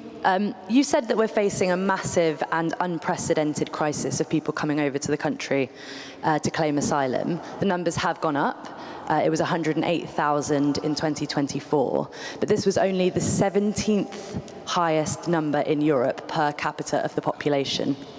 Are you willing to acknowledge that this is an international phenomenon, that Britain is much less affected than many other countries, and that there are millions of people in the UK that want to provide refuge to those who may be killed in their home countries? In 2015, the boat started crossing the Mediterranean. Jean-Claude Juncker, who at the time was the President of the European Commission, announced that the EU would put in place a common refugee and asylum policy for the European Union. And I was there through all of it. And I spoke repeatedly in parliamentary debates. And I said, if you allow anyone that sets foot across the Mediterranean to stay in the European Union, millions will come. Do not make this fundamental mistake. Of course, they did. And one of the reasons for voting Brexit was to prevent that catastrophic mistake that was made by the European Union, compounded by Angela Merkel, in the most astonishing and stupid way, one of the reasons for Brexit was to get ourselves away from that necessary obligation, in that a few years in a European country, they become European citizens, they could come to Britain. So I've been right about this from the very start, singularly, alone, right about this from the very start. If you make it easy for people to come, they will come. It's just as simple as that. And it is, to the deep regret of everybody, especially 17.4 million Brexit voters and many, many more, that despite the fact we've got back control of our lives, we've actually not bothered to use it properly. We should not be paying for the mistakes of the European Union. Esme Kenny from the Oxford Mail. Thank you. Esme Kenny, Oxford Mail. Yes. So we're not far away from Campsfield House, which is a detention centre which closed in 2018. The current government have said that they want to reopen and expand the site. What would a reform government do about Campsfield House, and how would it respond to the backlash that reopening the site has faced from local residents and the district council? Yeah, I mean, look, nobody wants a hotel near them. Nobody wants an HMO near them. No one wants a detention centre around them. Well, at the moment, they've got lots of them all over the country. And I'm not going to be drawn. I'm not going to be drawn. I'm aware of the problem, of course. I'm not going to be drawn on the specifics of any individual geographical location. Because if we were to do that and present it as a plan, what the government would probably do is sell off the site and turn it into a solar farm. So we're going to keep... It's true. It's actually true. Well, why not, I suppose, So no, we're not going to go into individual specific geographies. Certainly not at this stage. Okie dokie. Alexa from The Guardian.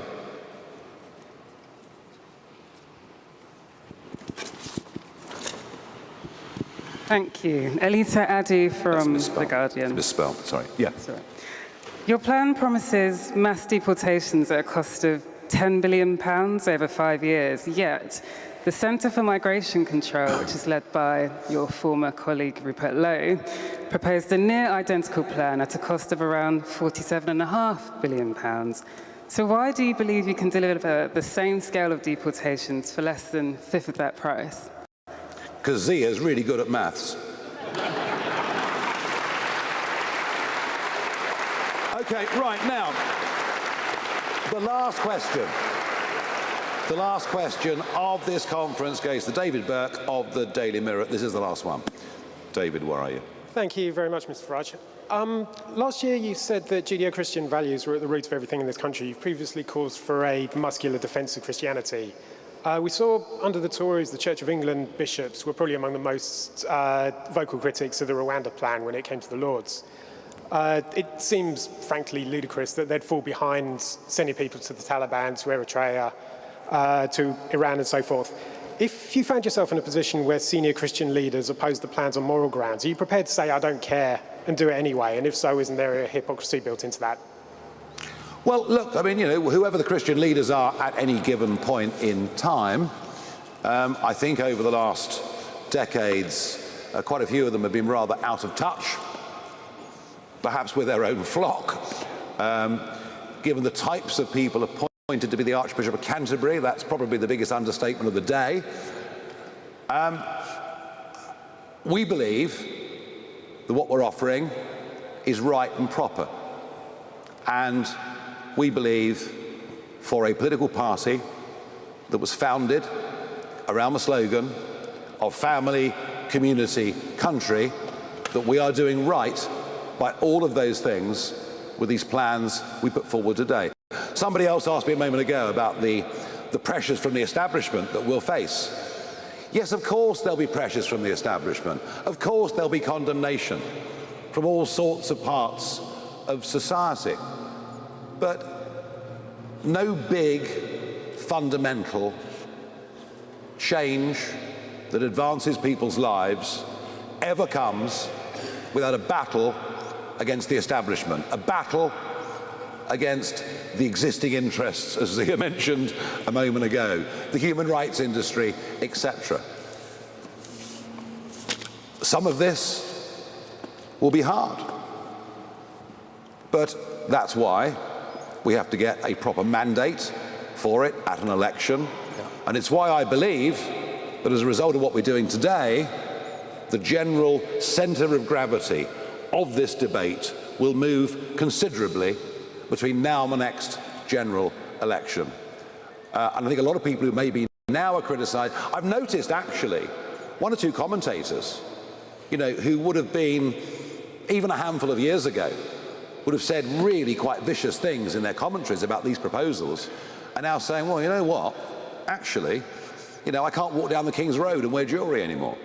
You know, something fundamentally is going wrong. This feeling that we're living in broken Britain. And this is, of course, but one part of broken Britain, but it's the most visible part, and it's the part that is leading to the greatest anger in the country. Right, can I say thank you very much indeed, everybody?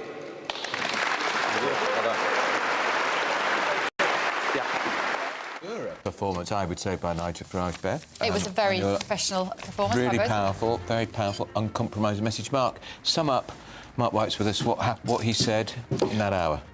For me, the most significant aspect of what has been said hasn't been said. He's not spoken about turning back the boats, which was always the mantra of reform. We can just turn those boats back to France and, you know, the French will just have to accept that it can be done. He's been on a journey. Yeah. He's gone away from that. What he wants to do now is contemplate an idea that he said was unworkable until fairly recently, which was mass migration. But he says he can make, mass deportation. Yeah. He says he can make mass deportation work because what he will do is immediately detain those coming across the channel.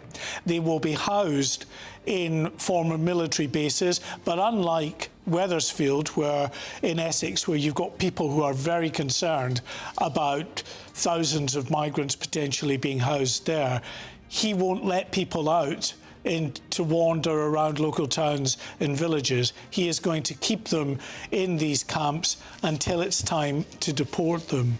Wow. Another aspect which I thought was quite interesting was that he will offer payments of £2,500 to those willing to leave of their own accord. That, he said, is actually a better option, as unpalatable as it might be for many people who say, why reward those who break into our country? He said, actually, and Zia Yusuf said that. They do it in America.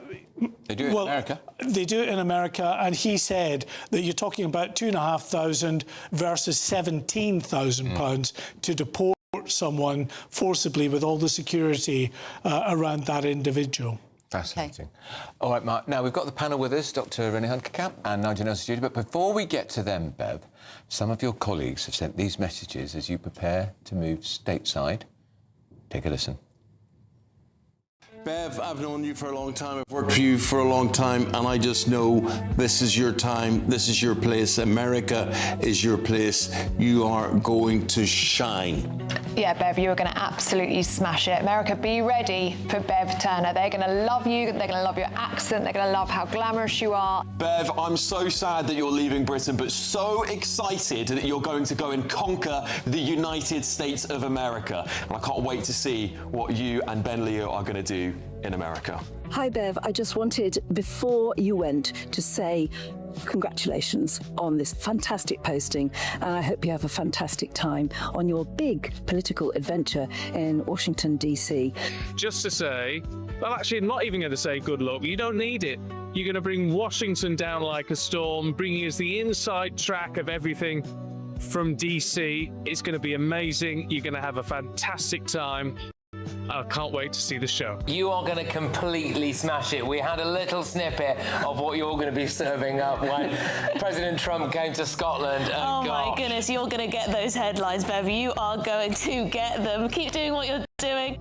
Very best wishes for your move to the United States, the reconquest of America. You are going where Columbus went before, and remember that the English are best.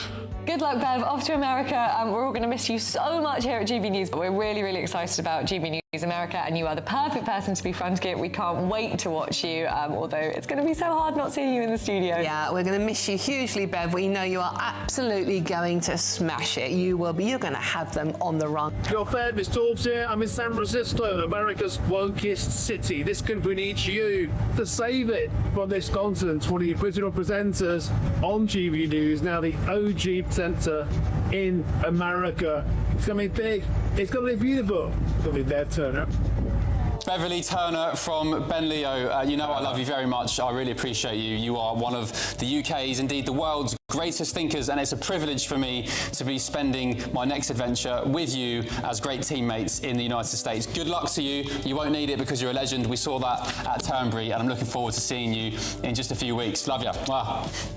Well, it's been a ball, Bev. Nobody could say it's been dull, eventful, unpredictable, erratic. We've not always seen eye to eye, but it has been a great experience for me, and my loss is America's gain. So the very best of luck to you.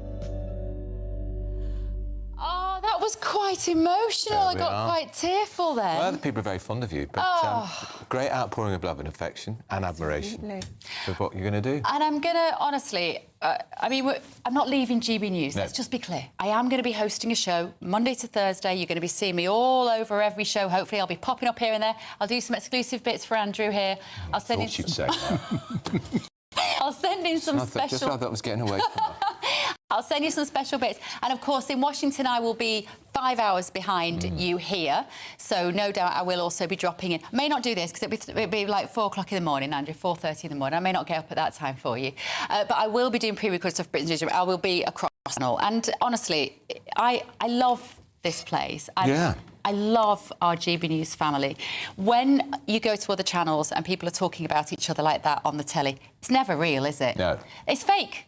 It is not fake here. I genuinely love all those people that have just done those messages, and I'm so happy to work for such an amazing place. And we've got an important job to do. GB News has a really, really important job to do. Ben Leo and I out there, from next week, we have a very important job to do, and that is to bring you the truth of what's happening in America. Nigel and Zia Youssef have just reflected on it there in their immigration policy, looking across to the States. Absolutely. Well, and honestly, best of luck. We've got the panel with us, and of course, the panel know better than anyone that Bev and I haven't always Not always. mates in the studio. But then Nigel and I are not always either. No, exactly. No, exactly. Now, just give us your. Let's talk about. Do you want to talk about absent peers, or do you want to talk about Nigel? I think Nigel, I think it's important to start with that. I think it was really, really interesting. I think what was really interesting is the questions that came immediately from the audience about, you know, if one person that you send back gets tortured in whatever country, how will you feel about that? We need to stop this guilt on us for the dangers of the rest of the world. There are 300 million people in the world who are subject to the most tyrannical regimes where they might be tortured or even die. And unfortunately, we cannot save them all. And it's not our job to save them all. Right now, we need to turn inwards and sort out the people here that are dying of the cold in the winter or dying of pneumonia because they can't get treatment, children that can't get educated. We need to turn inwards, and we're really sorry about those people from other places, but they're not our responsibility. I was talking to a former Labour minister today who said, so a woman and a child could be sent back to Eritrea and starved to death? They said, well, that's her choice. She left France to come to Britain. Yeah. She could have stayed in France where she won't starve. And do we take all of Eritrea? Exactly. Nigel? Well, no, you don't take all of Eritrea. I do find that sort of language a bit worrying. The idea actually. I think the idea that people can go back to be killed or tortured. Well, they could stay in France, couldn't they? Well, they could. They're not. Nigel, the answer is they could. They're not going to France to go to France. They're going to France, go to Calais to get here. Well, but they could stay in all these safe countries in Europe that they get cross to get to Britain. They're moving through those countries to get to Britain, so they are our problem. Because we're a soft touch. Yeah, they are our problem. They might be our problem, but they're not our responsibility. Well, they are if you're actually going to kill people. I find we're not killing them. I mean, how on earth is Nigel Farage going to do a deal with the Taliban? Of all people, if he's going to get people, Afghans going straight back to Afghanistan, Germany has done a deal with the Taliban. Apart from what they might face the other end. actually doing a deal with them? How does he get rid of the Good Friday Agreement, which would have to disappear, and we have to redo Ireland all over again? He's got a variety of different things he'd have to get rid of. On that point. Yep. That's Nigel. Not getting rid of. Getting rid of Yes. is Nigel. Moving on. If you want some holiday sun, here's the forecast.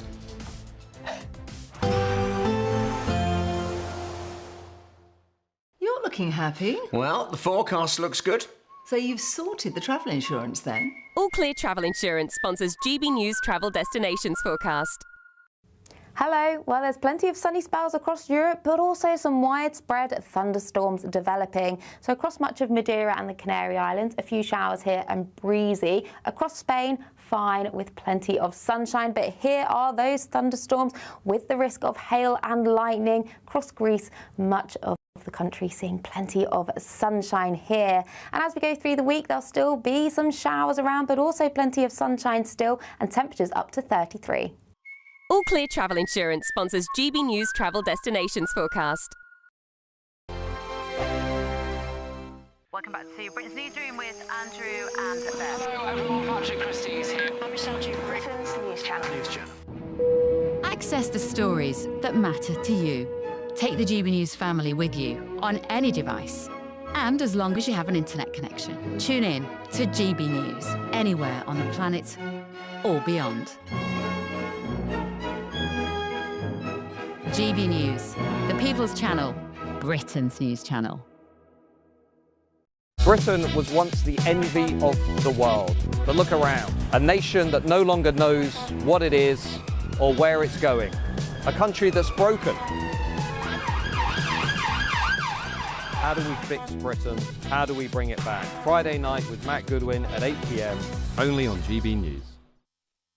You want to know what's really going on in the corridors of power? Labour don't know what to do with you half the time, and that makes you quite lethal in the chamber. Get behind the headlines with Chopper's Political Podcast. Join me, Christopher Hope, as I sit down with the great and the good of British politics. We'll see where this ruling takes us. These are the stories shaping our nation. Chopper's Political Podcast, available now on all platforms. Listen in and stay ahead.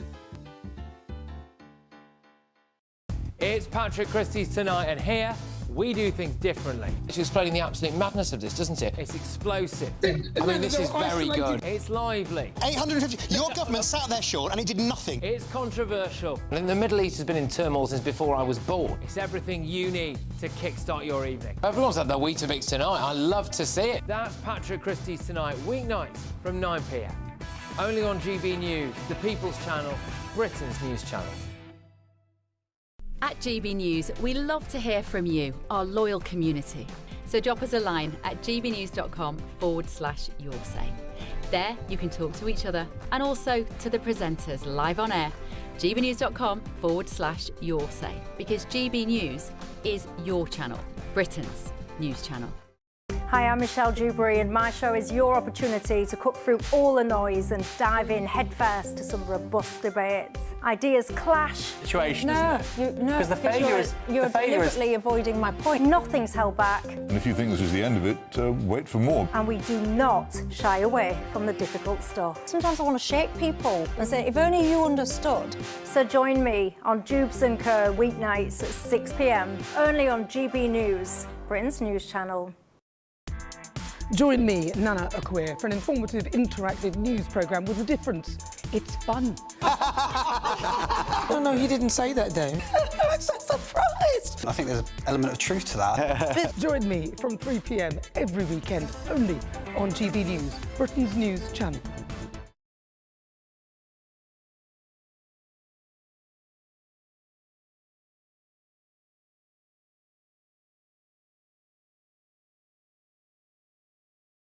Highlights and others, and a few lowlights. A few lowlights. So let's have a look and a listen.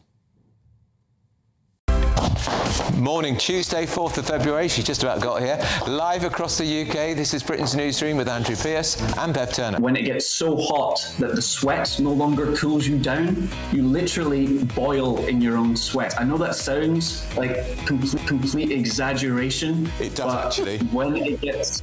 I'm afraid it does sound like exaggeration. They're boiling, perhaps they should put more deodorant on. We've gone a bit early on the biscuits. You just caught us red-handing. Your mum is the voice of common sense. Where do you think I get it from? Right, Well, during not her. Advent. She's right. And poor old Harry, I don't know if you saw in the interview, he hardly got a word in. I know how he feels. First, the news with Sam Francis. Right, this is Britain. Yeah, put your biscuits out, shot, Andrew. Well done. OK. See, I love eggs. I do. Honestly, they had a bad rep over the years, didn't they? People, oh, we're not very good for your cholesterol, da-da-da. I think the school of thought on that has changed quite significantly now, that they are full of protein. Yeah, and you can do so many nice things with them. Well, how do you prefer your eggs? Fried, omelette, scrambled? I make a very good soft poached egg. Oh. I mean, I give him a hard time sometimes, but I wouldn't describe it as bullying. Well, good luck if they want to bully me. I like scrambled egg. Oh. But it can't be too sloppy. No. Don't forget, he's changing their language on immigration. The people crossing the... I know, I'm slipping down. Camel overbroken this chair. Sorry, should I join you? Camel overbroken this chair. I know. This is Britain's Newsroom, live across Britain on GB News with Andrew and Bev. For now. Did you forget for a minute who we were and what we're doing? I've never been to a strip club. I just want people to go back to having sex with people they love, but I know that makes me outdated. Let me know what you think. GBNews.com/your say up next. And from visitors around you're not the observing UK. Lent. I don't need a religious reason to exercise self-discipline. Oh, never heard anything more preposterous. Doesn't stop the problem. You all right? just choking to death. Oh dear. She's hoping. I promise Wishful you, thinking. I didn't Wishful put anything in thinking. his water. Not today. Oh, that was hilarious. You'd almost think we like each other, wouldn't you? Oh, we do. We do. As I think it was Stephen Dixon who said a few months ago, actually probably more than that now because it's flown by, he said, you're like the couple who've stayed together for the sake of the kids. Yeah. No, we've had great... And we do look after each other, and we look after each other's backs too. Yeah, we do. And I was one of those who encouraged Bev to do the American thing. Did actually? One of the few regrets in my career, 45 years I've never worked abroad.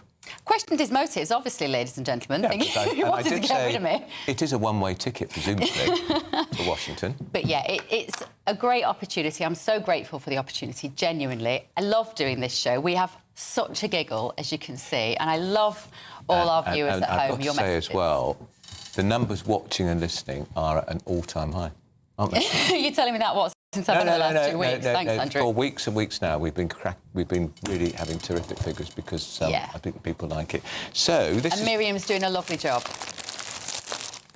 Oh, he's gone early with the flowers. Look, he went to the garage They're on the way not from the here. garage, ladies There's a yellow sticker on these garage flowers. There is not. Thank you so much, Andrew, genuinely. I know you'll have to give them to your other half because you're off on Friday. No, we're not doing hugs. We are doing hugs. There we are. Look at him. And look, we can have a quick look Grimaced. at the show that's coming up.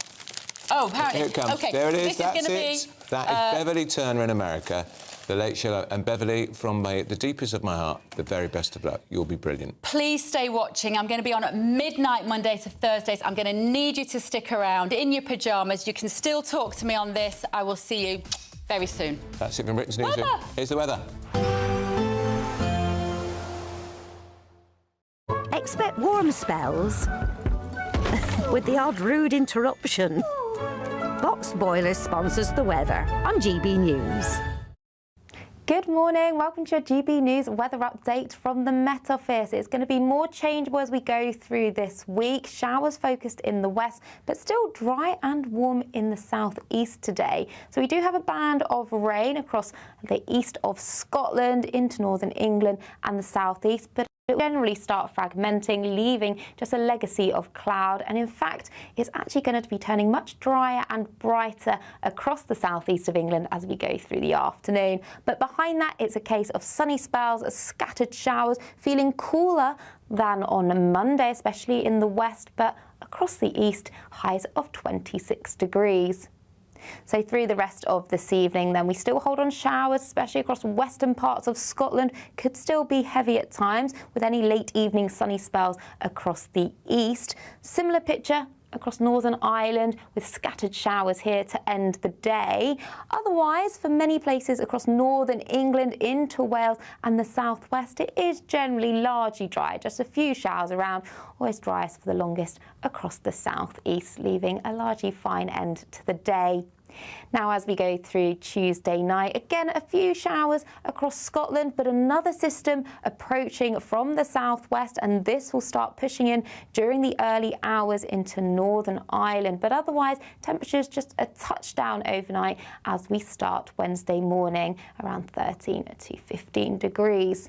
So to start Wednesday morning, there's going to be some outbreaks of rain across Northern Ireland. This band of rain could be heavy with some thunder and flashes of lightning and hail, and that moves into parts of Wales, the southwest England, into western Scotland and northern parts of England. Again, a few showers across the southeast, but largely dry here. For all of us, temperatures are going to be around average, especially across the southeast now, at highs of 20. Expect warm spells with the odd rude interruption. Box boilers sponsor. It's the final week to see how you could win your mortgage or rent paid for a whole year. That's a cash lump sum equivalent to 12 of your monthly mortgage or rent payments, right up to a whopping £20,000. Plus, we'll add an extra £5,000 on top for good measure. Make sure you don't miss out as lines close on the 29th of August. For another chance to win, text WIN to 63225. One entry costs £2.50 plus one standard network rate message. Or text BONUS to 63225. 5 entries cost £5 plus one standard network rate message. Go to gbnews.com/win.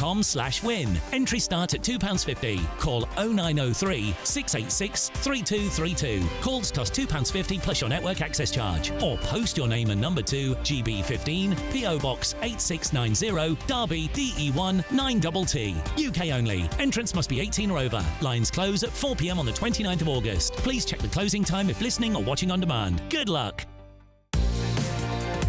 Mornings don't have to be tiresome, especially if you have the right company. Wake up to news as it happens, opinion and debate, and of course, a little bit of entertainment too. Because when the kettle's on, we're on. That's Breakfast on GB News, a show worth waking up for. Every morning from 6 a.m. Only on the People's Channel, Britain's news channel. We'll spread the news, you spread the word. From the school run to the home run, watch a new show for all of Britain. He can say whatever he wants. A straight-talking show where all voices are heard. And, you know, when are we going to stop talking about smashing the gangs and actually do it? With the stories that matter from every part of our country. There's a bit of a crash landing there for your Chancellor. Bold, fearless and standing up for you. That's me,